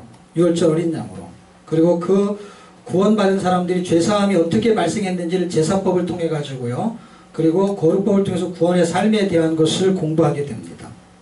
그리고 광야 생활을 할 때에는 성막의 인도를 받게 돼요. 예수 그리스도의 인도를 받아야만 살 수 있는, 광야를 통과할 수 있는 방법은 바로 임마누엘 하나님 예수 그리스도를 통해서만이 광야를 통과할 수 있다. 그리고 가나안 땅에 입성할 수 있고 그렇게 살아낼 수 있다 하는 이야기를 하게 되는 것입니다. 신명기 4장 10절의 말씀을 제가 읽어드릴게요. 내가 호렙산에서 내 하나님 여호와 앞에 섰던 날에 여호와께서 내게 이르시기를 나에게 백성을 모으라. 내가 그들에게 내 말을 들려주어 그들이 세상에 사는 날 동안 나를 경외함을 배우게 하며 그 자녀에게 가르치게 하리라 하시네. 신명기 4장 10절이에요. 이제 민수기를 지나서 신명기에 오게 되면은요, 역사를 회고하면서 세상 사는 목적을 설명해요. 세상에 왜 사는지를 설명한다는 거예요. 신명기의 마지막, 민수기의 광야 생활을 다 지나오고 나서 신명기 4장 10절에 왜 사람들이 세상에 사는지 그 목적을 설명하겠다는 게, 그것은 나를 경외하게 만드는 것이고 경외하는 것이 세상 사는 목적이라는 거예요. 임마누엘 주님과 함께 사는 목적을 설명합니다.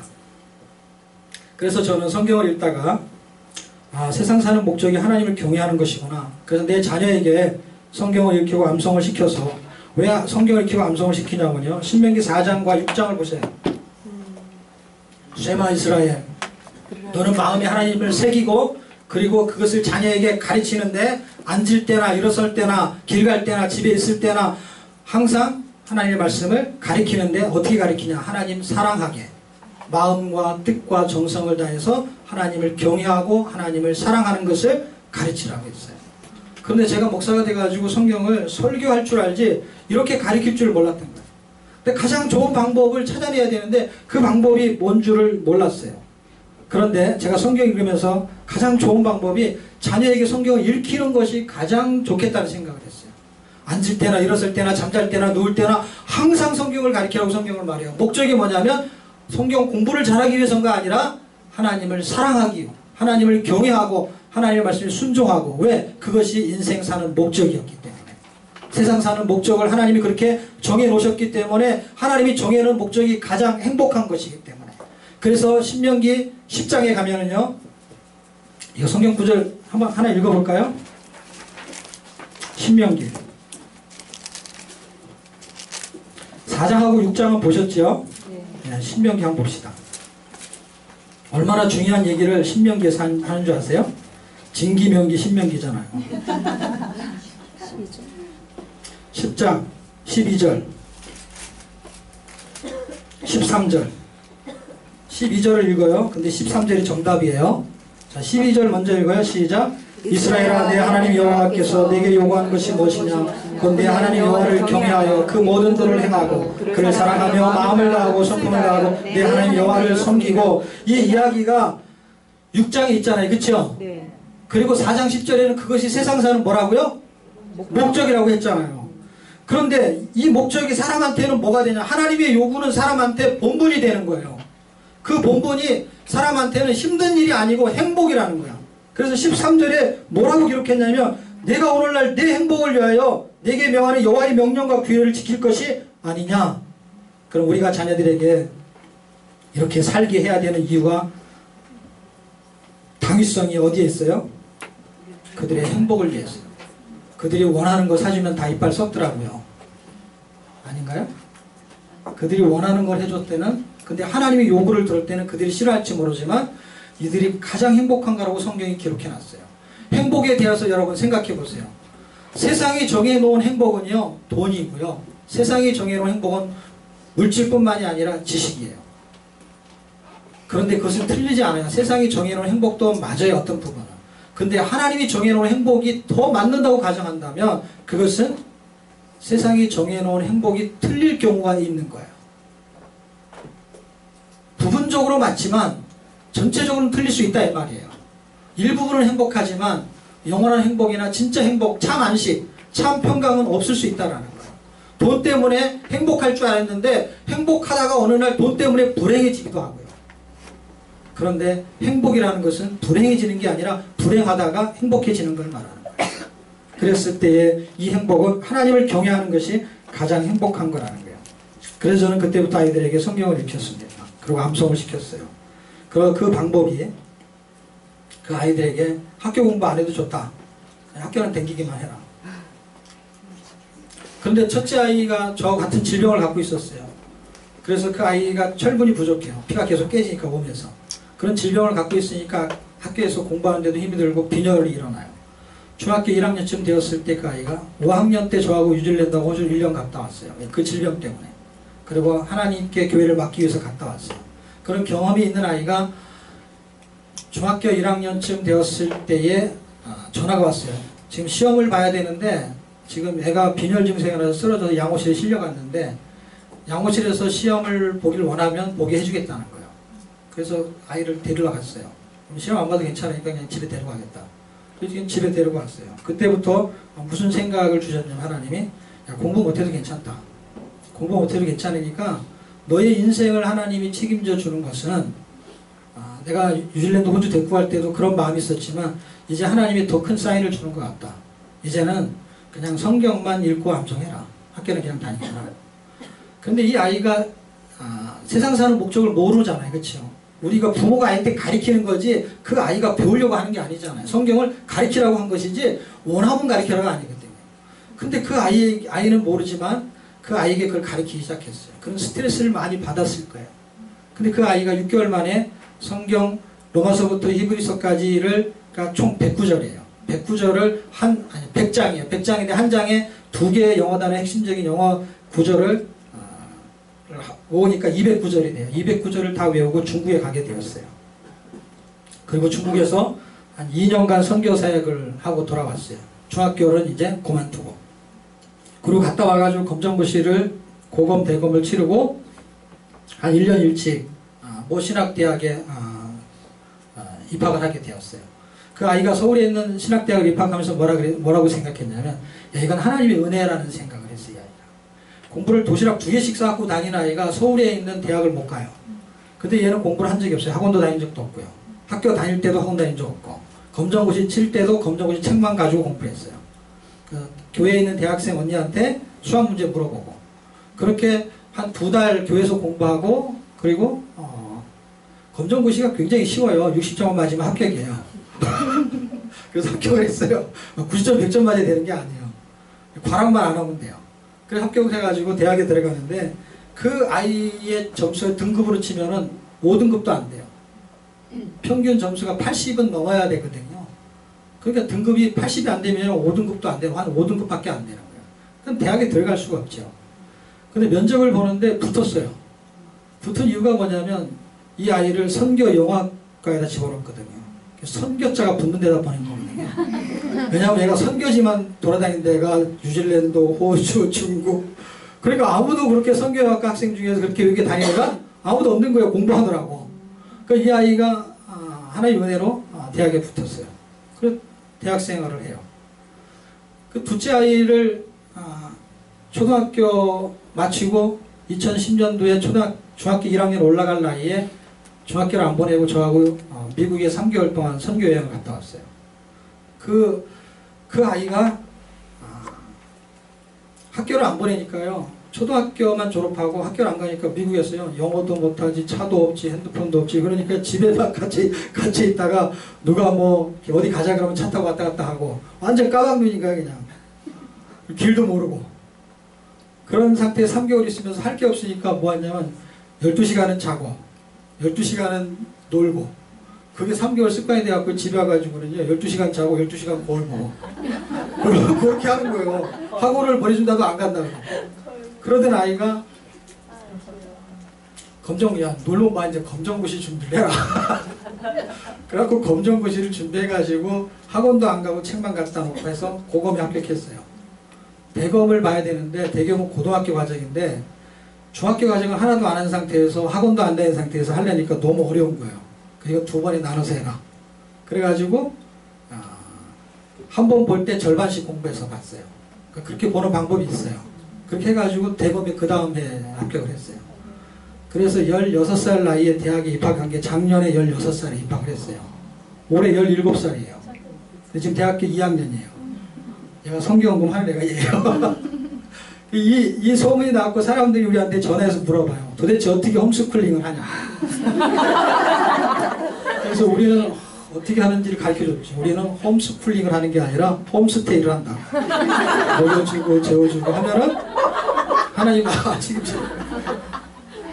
먹여주고 재워주기만 하면 돼요. 뭐 하면 돼요? 하나님의 말씀을 일으키고 가르치면 하나님이 그 인생을 책임져요. 내 인생을 책임질 거다. 걔를 16살이에요. 16살 나이. 만으로 치면 16살도 아니죠. 이 아이가 초등학교 1학년 들어갈 때 만 5세에 들어갔어요. 그때 제가 5학년짜리 되는 애를 데리고 뉴질랜드 갈 때 얘를 초등학교 1학년에 입학시킬 때 만 5세예요. 이 교회를 내려놓고 갔어요. 이제 먹고 살기가 이제 힘들어요. 근데 이 아이를 유치원에 보내면 돈도 많이 들어가요. 근데 학교에 보내면요. 학교에서 다 알아서 해주잖아요. 그래서 이 아이를 유치원생 아이를 동사무소 가서 만 5세 특례 입학 그 원서를 갖다가 내가지고 입학을 시키고 나는 유치원에 들어간 거예요. 그러니까 초등학교를 1년 일찍 들어갔죠. 그러니까 16살 나이면 중학교 3학년 나이에 이제 또 얼른 4년이나 일찍 간 거예요, 대학을요. 전부 다 언니, 누나, 아니, 언니하고 오빠들밖에 없는 거예요. 졸업할 때까지 그래요, 얘는. 나이가. 근데 한 학기를 보내면서 우리가 걱정한 게 뭐냐면 얘가 도대체 학교 수업을 따라갈 수 있을까? 그 언니들이 뭐라고, 야, 얘네들이 지금 철학 과목 이렇게 교양 과목 듣는데 얘가 이걸 이해할 수 있을까? 자기네끼리 그러는 거야. 그러면서 뭐라는 줄 아세요? 아, 괜찮아. 우리도 모르는데 뭐 다 똑같이. 처음 하는 건데. 레포트를 10장 써가는 걸 쓸 줄을 몰라요. 시험 공부나 이런 걸 해야 되는데 야, 어떻게 할까 하는데 1학년 1학기에 평균 B학점을 맞아왔어요. 선생님이 다 교수님이 그냥 나이가 어리니까 점수를 준 것 같아요. 어느 정도로 이 실력이 없냐면요. 레포트를 써가면 앞에 표지를 써야 되잖아요. 표지를 어떻게 쓰는지 몰라고 표지도 없이 내는 애예요. 이렇게. 그런데 이제 한 학기를 잘 보내고 두 학기째 되니까 학교를 안 가려고 그래요. 그래도 한 학기를 잘 다녔으니까 이제 한번 가보게 했어요. 두 학기째 들어가면서 애가 자신감이 생기면서 지금 2학년은 아주 재밌게 지금 다니고 있어요. 그런데 항상 좋은 결과만 있는 건 아니에요.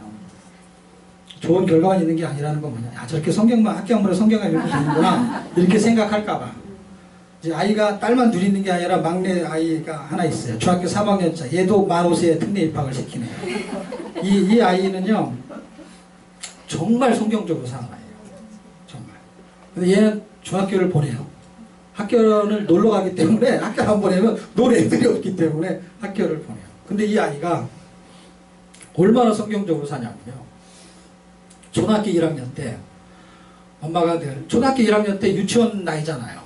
그러니까 준비물을 챙겨가야 되는데 준비물을 챙겨가기가 어렵잖아요. 초등학교 1학년도 챙겨가기 힘든데 그 아이가 어떻게 챙겨가요? 그 엄마가 매일 챙겨주는 게 너무 힘드니까 준비물 챙기는 걸 매일 뭐 챙겨갈 걸 매일 타박을 한 거야. 준비물 챙기라고. 근데 우리가 하는 교육이 뭐냐면 얘가 벌써 초등학교 1학년 되기 전부터 우리가 레젠하우스 프로그램이 뭐냐면 성경을 한 권을 천독을 시키고요. 이 성경 한 권을. 그 다음에 성경 암송은 109절씩 암송을 시켜요. 이 교회에서도 그렇게 해요. 그러면 산상수훈을 그때 시켰고 교회에서는 빌립보서 같은 걸 한 권을 다 외우게 만들어요. 그 정도면 109절 돼요. 한 3절 정도 돼요. 그러면 얘가 산상수훈을 초등학교 1학년 들어갈 때 외우고 있었어요. 막 외우고 5장을 거의 다 외웠어요. 근데 6장쯤 막 외우고 있을 차례예요. 근데 엄마가 하도 그렇게 했죠. 매일같이 그렇게 준비물 챙기라고 하니까 이 애가요, 입에서요, 내일 일을 염려하지 마. 이 실화예요, 실화. 우리 집에 같이 살아 이렇게 하고. 엄마가요, 그냥 어림이 돼버린 거예요. 하나님의 말씀을 그대로 말해버리면요, 능력이 있어요. 정말 그 초등학교 1학년짜리, 유치원짜리 애가 그 말을 했는데요. 그가 자기가 외웠지만 그 말을 그때 해야 되는지를 어떻게 알았을까? 너무 신기한 거예요. 내일 그 준비물 챙겨가는 거, 한날의 괴로움, 그날의 네? 그런데 그 아이는요, 정말 내일 일을 걱정하지 않아요. 그렇게 벌써 몇 년이 지났어요? 초등학교 1학년이니까? 지금 8년, 9년이 됐죠? 그냥 성경도 안 읽고 학교 숙제도 안 하고 그럼 학교 가는 데는 새벽같이 가요. 그 아이가 중학교 1학년 들어가가지고요, 시험 성적표를 받아왔어요. 30등 이렇게 써있어요. 30등. 근데 요새는 어떻게 계산하는지를 모르겠어요. 근데 물어봤어요. 이게 도대체 전체 성적이냐 반 성적이냐. 이게 반 성적이네. 도대체 니네 반 애들이 몇 명이냐. 그러니까 31명이네. 그런데 그 아이가 야, 너 꼴등했네 그랬더니 꼴등 아니라 자기 밑에 딱 한 명 있다. 자존감이 얼마나 센지요. 그리고 내일 일을 염려하지 않아. 나는 걔가 그렇게 했던 말이요, 그거를 6년이 지나고 7년이 지나고 8년이 지나도 여전히 내일 일을 염려하지 않을 줄 몰랐어요. 전혀 염려하지 않아요. 그 다음에 2학년 때는 31등을 내가 봤어요. 그래서 걔는 내일 일 염려하지 않고 나는 걔를 염려하지 않고 우리는 서로 염려하지 않아요. 하나님의 말씀이 능력이 있는 건 사실이에요. 그런데 그 아이가 지금은 그 상태예요. 첫째, 둘째 아이는 하나님의 은혜 속에서 나름대로 잘 사는 것 같아요. 근데 막내 아이는 정말 우리가 인간적으로 생각할 때 정말 대책이 없어요. 그런데 정말 내일 일을 염려하지 않는 것처럼, 그리고 하나님이 뭔가를 그 인생을 책임진다면 반드시 하나님이 책임질 줄 믿는 거예요. 네. 그 네팔 속담에 이런 게 있어요. 걱정을 해서 걱정이 없으면 걱정이 없겠네요. 염려를 해서 염려가 없으면 염려가 없겠네요. 근데 그게 네팔 속담이에요. 근데 원래 그 한국 사람이 말한 거거든요. 걱정 임걱정 이 말한 건데 이상하게 네팔 속담이 됐습니다.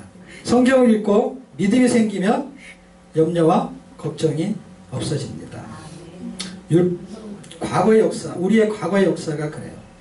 저의 과거의 역사, 신앙생활의 역사, 세상 사는 목적, 그렇게 살아왔어요. 저는. 여러분의 과거의 역사는 어떻습니까? 신앙생활의 역사는 어떻습니까? 먹고 살기 위해서 살았던 저의 인생이 이제는 하나님의 말씀대로 살아보려고 하는 인생으로 바뀌기 시작했어요. 자녀도 그렇게 가르쳐보려고 애를 씁니다. 율법의 교육이 바로 그거예요. 행복이 어디에 있느냐? 하나님의 요구가 율법 교육이에요. 사람의 행복이 하나님을 경외하는 데 있어요. 하나님이 우리에게 내준 숙제예요. 사랑하고 축복하고 하나님을 사랑하고 이웃을 사랑하고, 그게 우리에게 준 하나님의 숙제고 사람의 행복이에요. 여러분, 선생님이 숙제를 내주면 반드시 그 숙제를 하려고 노력하고 있습니다. 용서에 대한 숙제를 내주면 그걸 해오려고 합니다. 하물며 하나님이 내주신 행복한 숙제, 그 숙제도 해야 될 것입니다.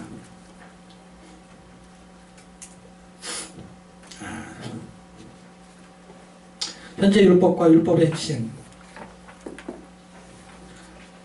하나님의 요구가 사람의 행복이에요. 근데 그 사람의 행복이 예수를 믿어서 의롭게 되는 것이고 그렇게 살아내는 것입니다. 주님의 은혜는요, 하나님의 요구대로 살려고 말씀대로 살고 싶은 마음이 불타오르는 것이 하나님의 은혜인 것입니다. 자, 현재 율법은요, 지금 12장에서 16장까지의 이야기가 택하신 곳에 번제를 드리는 거거든요. 그 번제의 장소가 바로 예수님이 십자가에 죽으셨던 그 장소를 말해요. 그리고 율법의 핵심은 그리스도를 통해서 구원해내신다라는 말이에요. 다시 종합해서 이야기를 하면은요, 15일치의 내용은 현재의 율법은 구원이 예수 그리스도에 있다라는 걸 설명하기 위해서 동일한 장소에서만 번제를 드리라고 해요. 그 동일한 장소는 어떤 장소였냐면, 여러분이 책을 읽어보시면 그 장소가 예수님이 앞으로 죽으실 곳이에요. 근데 이미 우리한테는 죽으신 곳이에요. 그곳이 솔로몬의 성전이 건축될 곳이에요. 지금 여기서 스토리에는. 그런데 지나고 나니까 건축된 곳이에요. 그리고 거기는 이삭이 번제를 드렸던 모리아산 장소였어요. 그리고 그 장소에서 예수님이 십자가에 죽으시고 그 장소에 성전이 건축된 곳이고, 그 택하신 곳에서 구원은 예수 그리스도에 있다라는 얘기고요. 그 율법의 핵심은 그리스도를 통한 구원이 발생한다는 거예요. 그래서 도피성이 나오고 중보자가 나오고 나무 십자가가 나오죠. 사람이 살 수 있는 방법은 도피성으로 가는 거예요. 예수님에게 피하게 되면은 예수님이 십자가의 죽으심을 통해 갖고 하나님과 사람 사이의 관계를 화목하게 만들어요. 그것이 하나님이 보내신 예수님이 중보자의 역할을 하게 만드는 것입니다. 여러분에게 하나 질문할게요. 여러분, 스트레스를 받고 신경질을 나면은 무슨 일을 하세요? 어떤 사람 막 머리를 깎는 사람 있고, 파마하는 사람, 막 먹는 사람, 설거지하는 사람, 잠자는 사람, 종류가 여러 가지예요. 여러분, 신경질 나면 뭐 하세요? 용서를 해야 되는데 용서가 안 될 때 어떻게 해요? 먹어야 돼요. 저는 이런 생각을 해봤어요. 사람들이, 예수 안 믿는 사람이 특히 신경질 나잖아요. 화가 나잖아요. 그러면 전화해가지고 몇몇 사람이 모여서 술을 먹기로 해요. 그래서 막 거기서 술자리에서 막 이야기하고 막 하면은 스트레스가 해소가 되기도 하고요. 그럴 때 예수 믿는 사람들은 그렇게 하기도 어렵잖아요. 그랬을 때 정말 그러면 해결될 수 있느냐 이거죠. 그렇게 스트레스를 발산해서 먹어서 해결될 수 있느냐 할 때 해결될 수 있는 게 아니라 해결해야 될 게 하나가 더 늘어요. 살까지 빼야 되는 것까지 또 해야 돼요. 스트레스는 해결이 안 되기 때문에 그것 때문에 먹으면은요 또 다이어트까지 또 해야 돼요. 그래서 더 스트레스를 받는 거예요. 그러면 이걸 다 해결할 수 있는 방법이 도대체 무엇일까? 그 방법은 성경을 읽는 거라고 생각합니다. 확 신경질 나면 확 성경이나 읽어볼까? 신경질 나면 확 그냥 술이나 마실까?를 바꿔가지고 신경질 나면 확 신경질 나면 성경 읽을 줄 알아? 겁을 줘 막. 죽어버릴 거야 막 이런 게 아니라 성경 읽으면은요 정말 죽어지잖아요. 죽어버리는 거예요. 성경 안에서 죽는 거예요. 신경질 나면 확 성경이랑 말씀으로 피하면 살 길이 있습니다. 예수님에게 피하면 살 길이 있어요. 지금 우리는 말씀으로 피해야 될 것입니다. 순종하는 것이 살 길입니다. 이제 새로운 언약, 16일치 새로운 언약입니다. 새로운 언약은요, 자 신명기는요 세 가지를 설명해요. 1장에서 4장, 신명기 전체를 저를 보세요. 신명기 전체를 정리해야 돼요. 자 보세요. 신명기 전체가 어떻게 흘러가냐면 1장에서 4장은 과거의 역사를 추억하라는 거예요. 5장에서 26장은 현재의 율법을 순종하라는 거예요. 세 번째 27장에서 34장까지는요 미래의 축복을 선택하라는 것입니다. 그런데 이 세 가지가 주는 의미가 있어요. 그 세 가지가 주는 의미는 뭐냐면 첫 번째, 과거에서는요 옛사람의 자아상을 보는 눈을 뜨게 되는 것입니다. 나는 이렇게 불순종하는 자였구나 라는 것을 보게 되는 것이고요. 두 번째, 현재 율법을 통해서는요 율법과 복음의 차이를 깨닫는 지식이 들어와야 돼요. 야 정말 율법으로는 살 수가 없구나. 이걸 깨달아야 돼요. 내 모습을 보고 내가 은혜가 아니면 살 수가 없구나. 그리고 마지막 미래의 축복은요 하나님을 경외하는 비밀을 발견하는 것입니다. 이게 아주 중요한 키예요. 오늘 신명기 아주 중요한 키는 세 번째 있습니다. 옛 언약은 행위로 축복과 저주가 갈라져요. 새 언약은 믿음으로 축복과 저주가 갈라져요. 성경은 하나님의 언약을 믿으라고 해요. 그분이 창조주이고 구원자인 걸 믿으라는 거예요. 사람이 오죽 믿지 못하면 하나님이 맹세까지 합니까? 창세기에는 아브라함에게 맹세했다 그래요. 그리고 히브리서에 그것을 다시 한번 증명해요. 그리고 신명기에 또 한 번 설명합니다. 하나님의 맹세한 그 언약을 선포하는 게 새 언약입니다. 옛 언약이요. 옛 언약. 여러분 빈대를 잡으려다가 초간상간 태운다는 그 속담 아시죠? 사람이 좀 잘못해가지고 꾸중을 하다가 사람 잡는 경우 있어요 없어요? 사람을 잡죠. 애를 잡죠. 칫솔을 이렇게 짤 때 여러분 밑에서부터 짜야 되잖아요.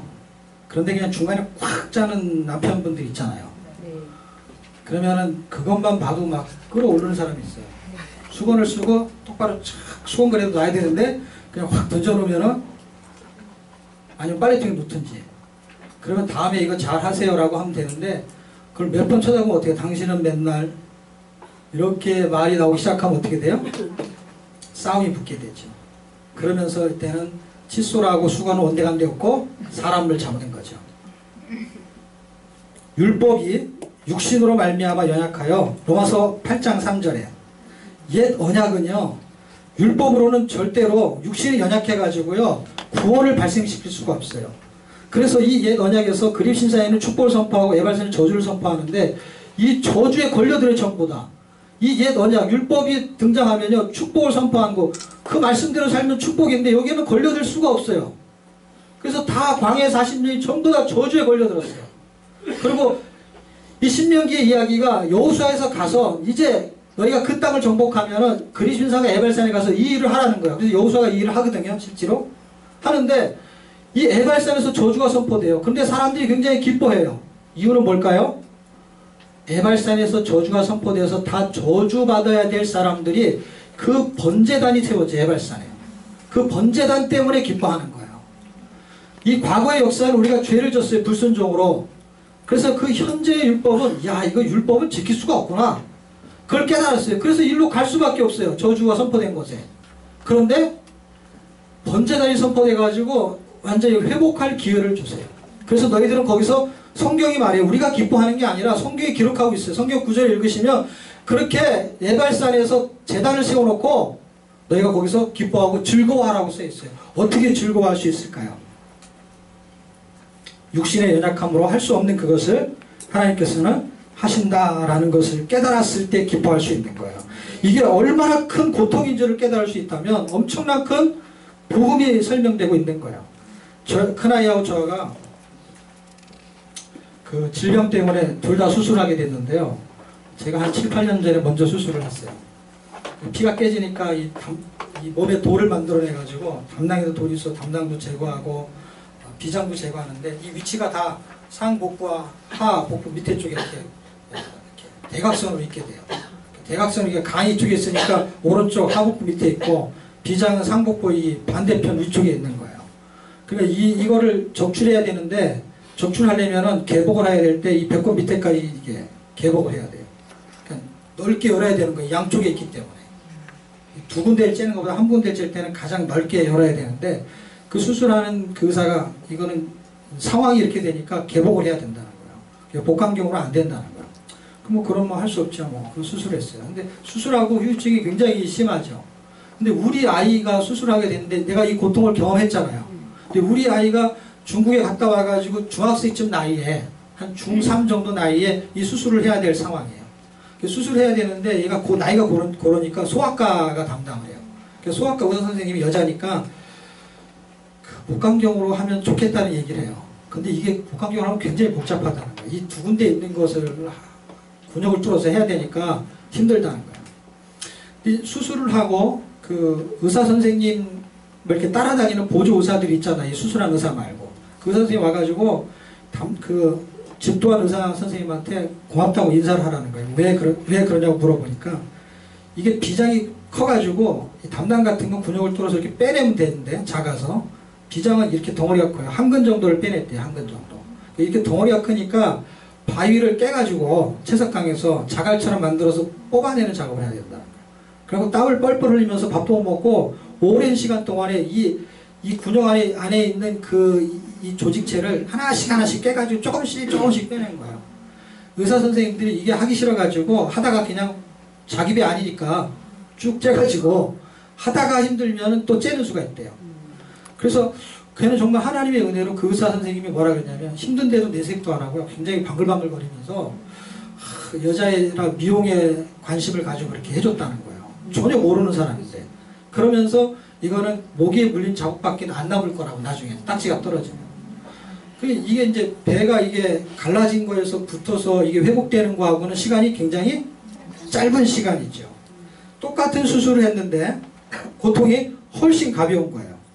그런데 제가 그 수술을 경험하고 이 성경 구절을 보면서 뭘 하나님의 깨달음을 주셨냐면 육신은 연약해가지고 육신으로 말미암아 그 죄를 해결할 수 없는데 하나님은 우리를 사랑해서 그 예수 그리스도를 육신의 모양으로 보내셔가지고 육신의 죄만 컨뎀하셨다 이렇게 써있어요.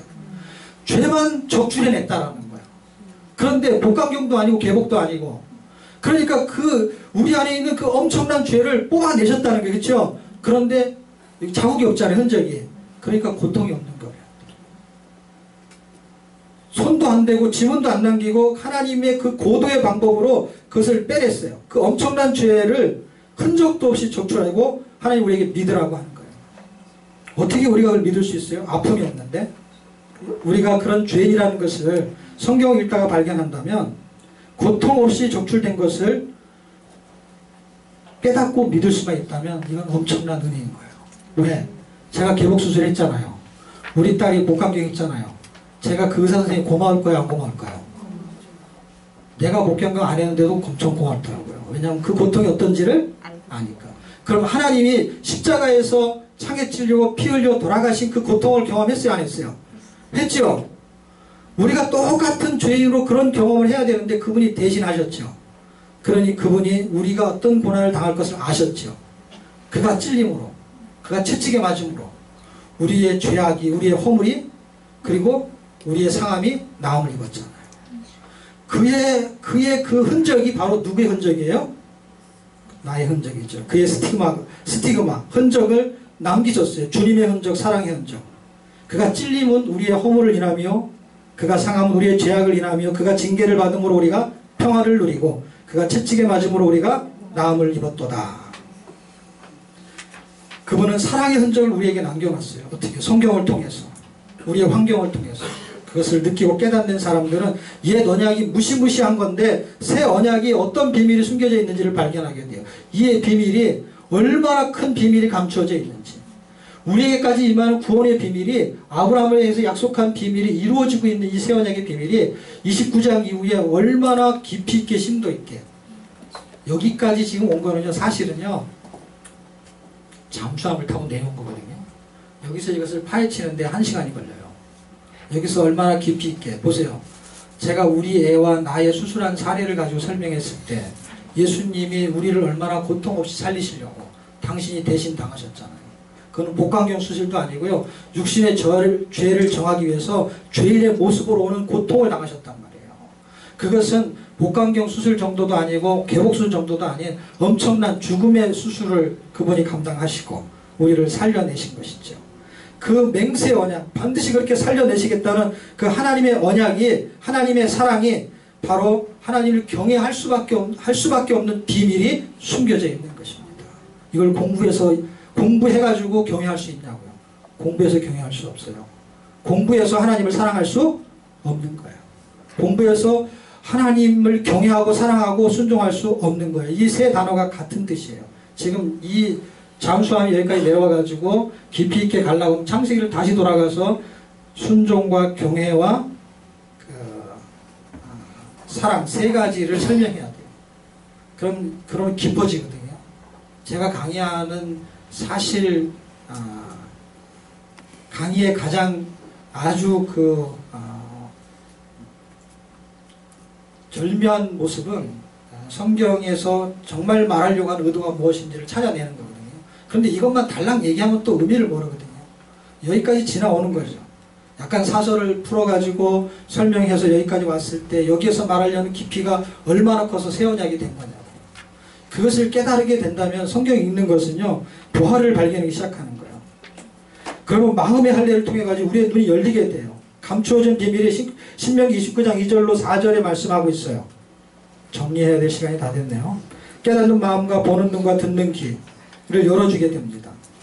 마음의 할례를 행하라고 해요. 그 새 언약의 비밀은 이런 거예요. 신명기 우리가 10장 12절 읽었잖아요. 그 하나님을 사랑하라고 했잖아요. 근데 역사 속에서 하나님을 사랑할 수가 없었어요. 율법으로 도저히 사랑할 수가 없어요. 그런데 신명기 29장 30장으로 가면 어떻게 말씀하시냐면요, 30장 11절 14절 그리고 30장 6절 이렇게 말해요. 하나님이 너희를 하나님을 사랑하게 하사, 이렇게 써있어요. 성경에.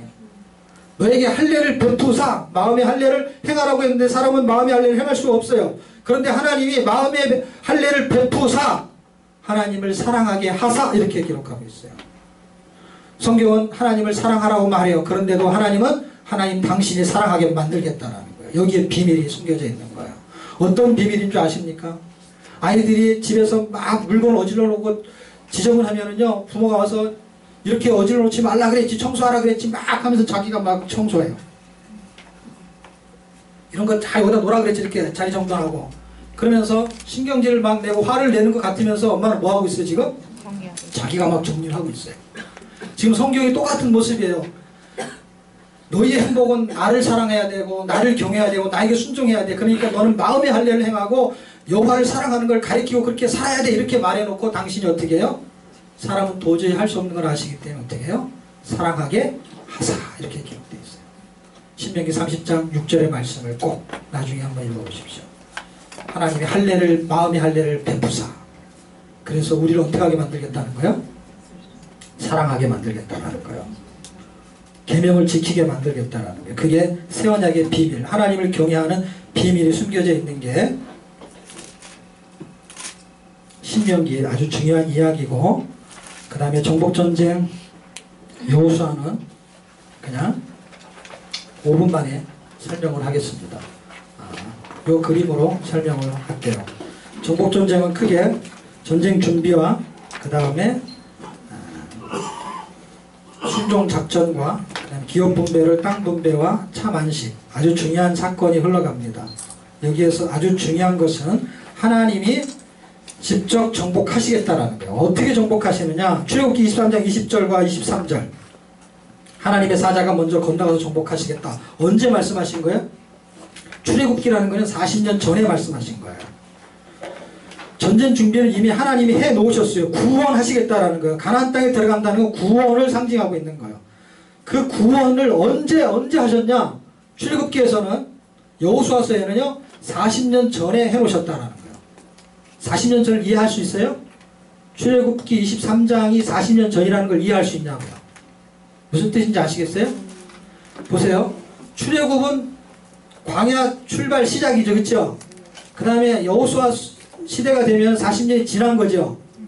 그러면은 신명기 31장은 여호수아서가 등장하는 40년이 다 지나는 시기죠. 신명기는 40년이 다 지나는 시기고 출애굽기는 40년이 출발하는 시기죠. 그럼 똑같은 이야기가 40년 전에 전개된다는 거예요. 출애굽기 23장 20절에는 하나님의 사자가 앞서가서 정복하겠다 라고 기록해 놓고, 신명기 31장 3절에도 동일하게 여호와께서 먼저 건너가서 내 앞에 멸하시리라. 그 사람들이 여호와의 사자가, 하나님의 사자가 천사라고 말하는 사람도 있어요. 근데 그렇지 않아요. 이건 하나님 그리스도를 말하는 거예요. 왜? 신명기 30장 3절에는 출애굽기 23장 40년 전에 말한 그 여호와의 사자가 하나님이라고 말하고 있어요. 여호와가 먼저 건너가서 이렇게 써있단 말이에요. 성경에. 그러니까 주석 성경을 보지 않아도 여호와의 사자는 누구를 말하는 거냐면 여호와 하나님을 말하는 거예요. 그리스도를 말하는 거예요. 왜? 그분이 여호수아서 5장 15절에 나타나잖아요. 신을 벗으라고 하면서 나타나잖아요. 그때 군대 대장으로 나타나죠. 그럴 때 군대 대장이 누구냐면은 대장 대신 그리스도를 말하는 거예요. 그런데 왜 그분이 대장이냐면 출애굽기에서 그들이 430년이 지나서 그들이 출애굽을 했을 때 그들을 여호와의 군대라 라고 지칭했죠. 그럼 이스라엘 백성 전체를 뭐로 지칭한 거예요? 여호와의 군대고, 군대 대장은 누구겠어요? 예수 그리스도죠. 그 예수 그리스도가 직접 그때 나타나셨다는 거예요. 그러면 언제부터 우리를 구원하시려고 그분이 나타나셨냐? 계획하셨냐? 에베소 1장 4절에 보면 창세 전에 우리를 구원하시려고 택하셨다 이렇게 써있어요. 40년 전은 잽도 안 되는 거예요, 여러분. 40년 전에 그 구원을 발생시키기 위해서 여호와의 사자 그리스도를 보내시겠다고 말한 거는 40년 전이에요, 겨우. 그런데 지금 우리에게 성경이 설명하는 거는 창세 전부터 하나님이 우리를 계획하셨다는 거예요. 구원하시려고. 그러면서 이제 우리에게는 뭘 요구하시냐면, 구원은 하나님이 발생한 거예요. 우리가 순종해서 그 땅을 정복하는 게 아니에요, 여러분. 그분이 정복하시는 거예요. 그렇죠? 그리고 우리에게 순종을 요구하는 거죠. 그 순종을 왜 요구하세요? 그것이 하나님을 경외하고 순종하는 것이 가장 행복한 삶이기 때문에. 그러면 저것은 땅을 정복하는 이야기가 아니고요, 우리 옛사람을 정복하는 이야기가 됩니다. 정복전쟁의 궁극적인 목적은 가나안의 여리고성 같은 견고한 나를 죽이고 나를 점령하는 데 목적이 있어요. 그래서 신을 벗으라고 말합니다. 그 신을 벗으라고 하는 것은 권리를 포기하라는 거예요. 나를 정복할 목적은 다스림에 있고 예통에 있는 거예요. 그렇게 하나님의 통치가 임하는 거예요. 다시 말하면 정복은 다스림이 목적이라 이 말이에요. 정복해놓고 지나가는 게 아니라 통치가 목적이라는 거예요. 하나님이 나를 구원하시고 순종을 요구하시는 것은 하나님의 통치가 임하는 나라로 나를 세우겠다는 거예요. 그것을 가나안 땅에서 형상적으로 보여주는 거예요. 정복전쟁은 죄와의 전쟁이기 때문에 여리고성 무너지듯이 자신의 우상과 자아가 무너지는 것이고요, 아이성의 불순종의 패배로 욕심과 탐욕이 제거되는 거예요. 영적 전쟁의 승리는 그래서 순종이지 업적이 아닌 거예요. 무엇을 해야 되는 것이 아니라 말씀을 믿어보는 거예요. 우리는 보이스피싱을 안 속으려고 하지만 속아 넘어가요. 그런데 하나님의 말씀 믿으려고 하는데 안 믿어져요. 성경에 대한 도전은요, 저와의 전쟁이고, 그 전쟁을 통해서 하나님은 내 발의 신을 벗기를 요구하는 거예요. 내 권리를 포기하는 게 순종이에요. 세상신, 우상신, 자아신을 벗어버려야 되는 거예요.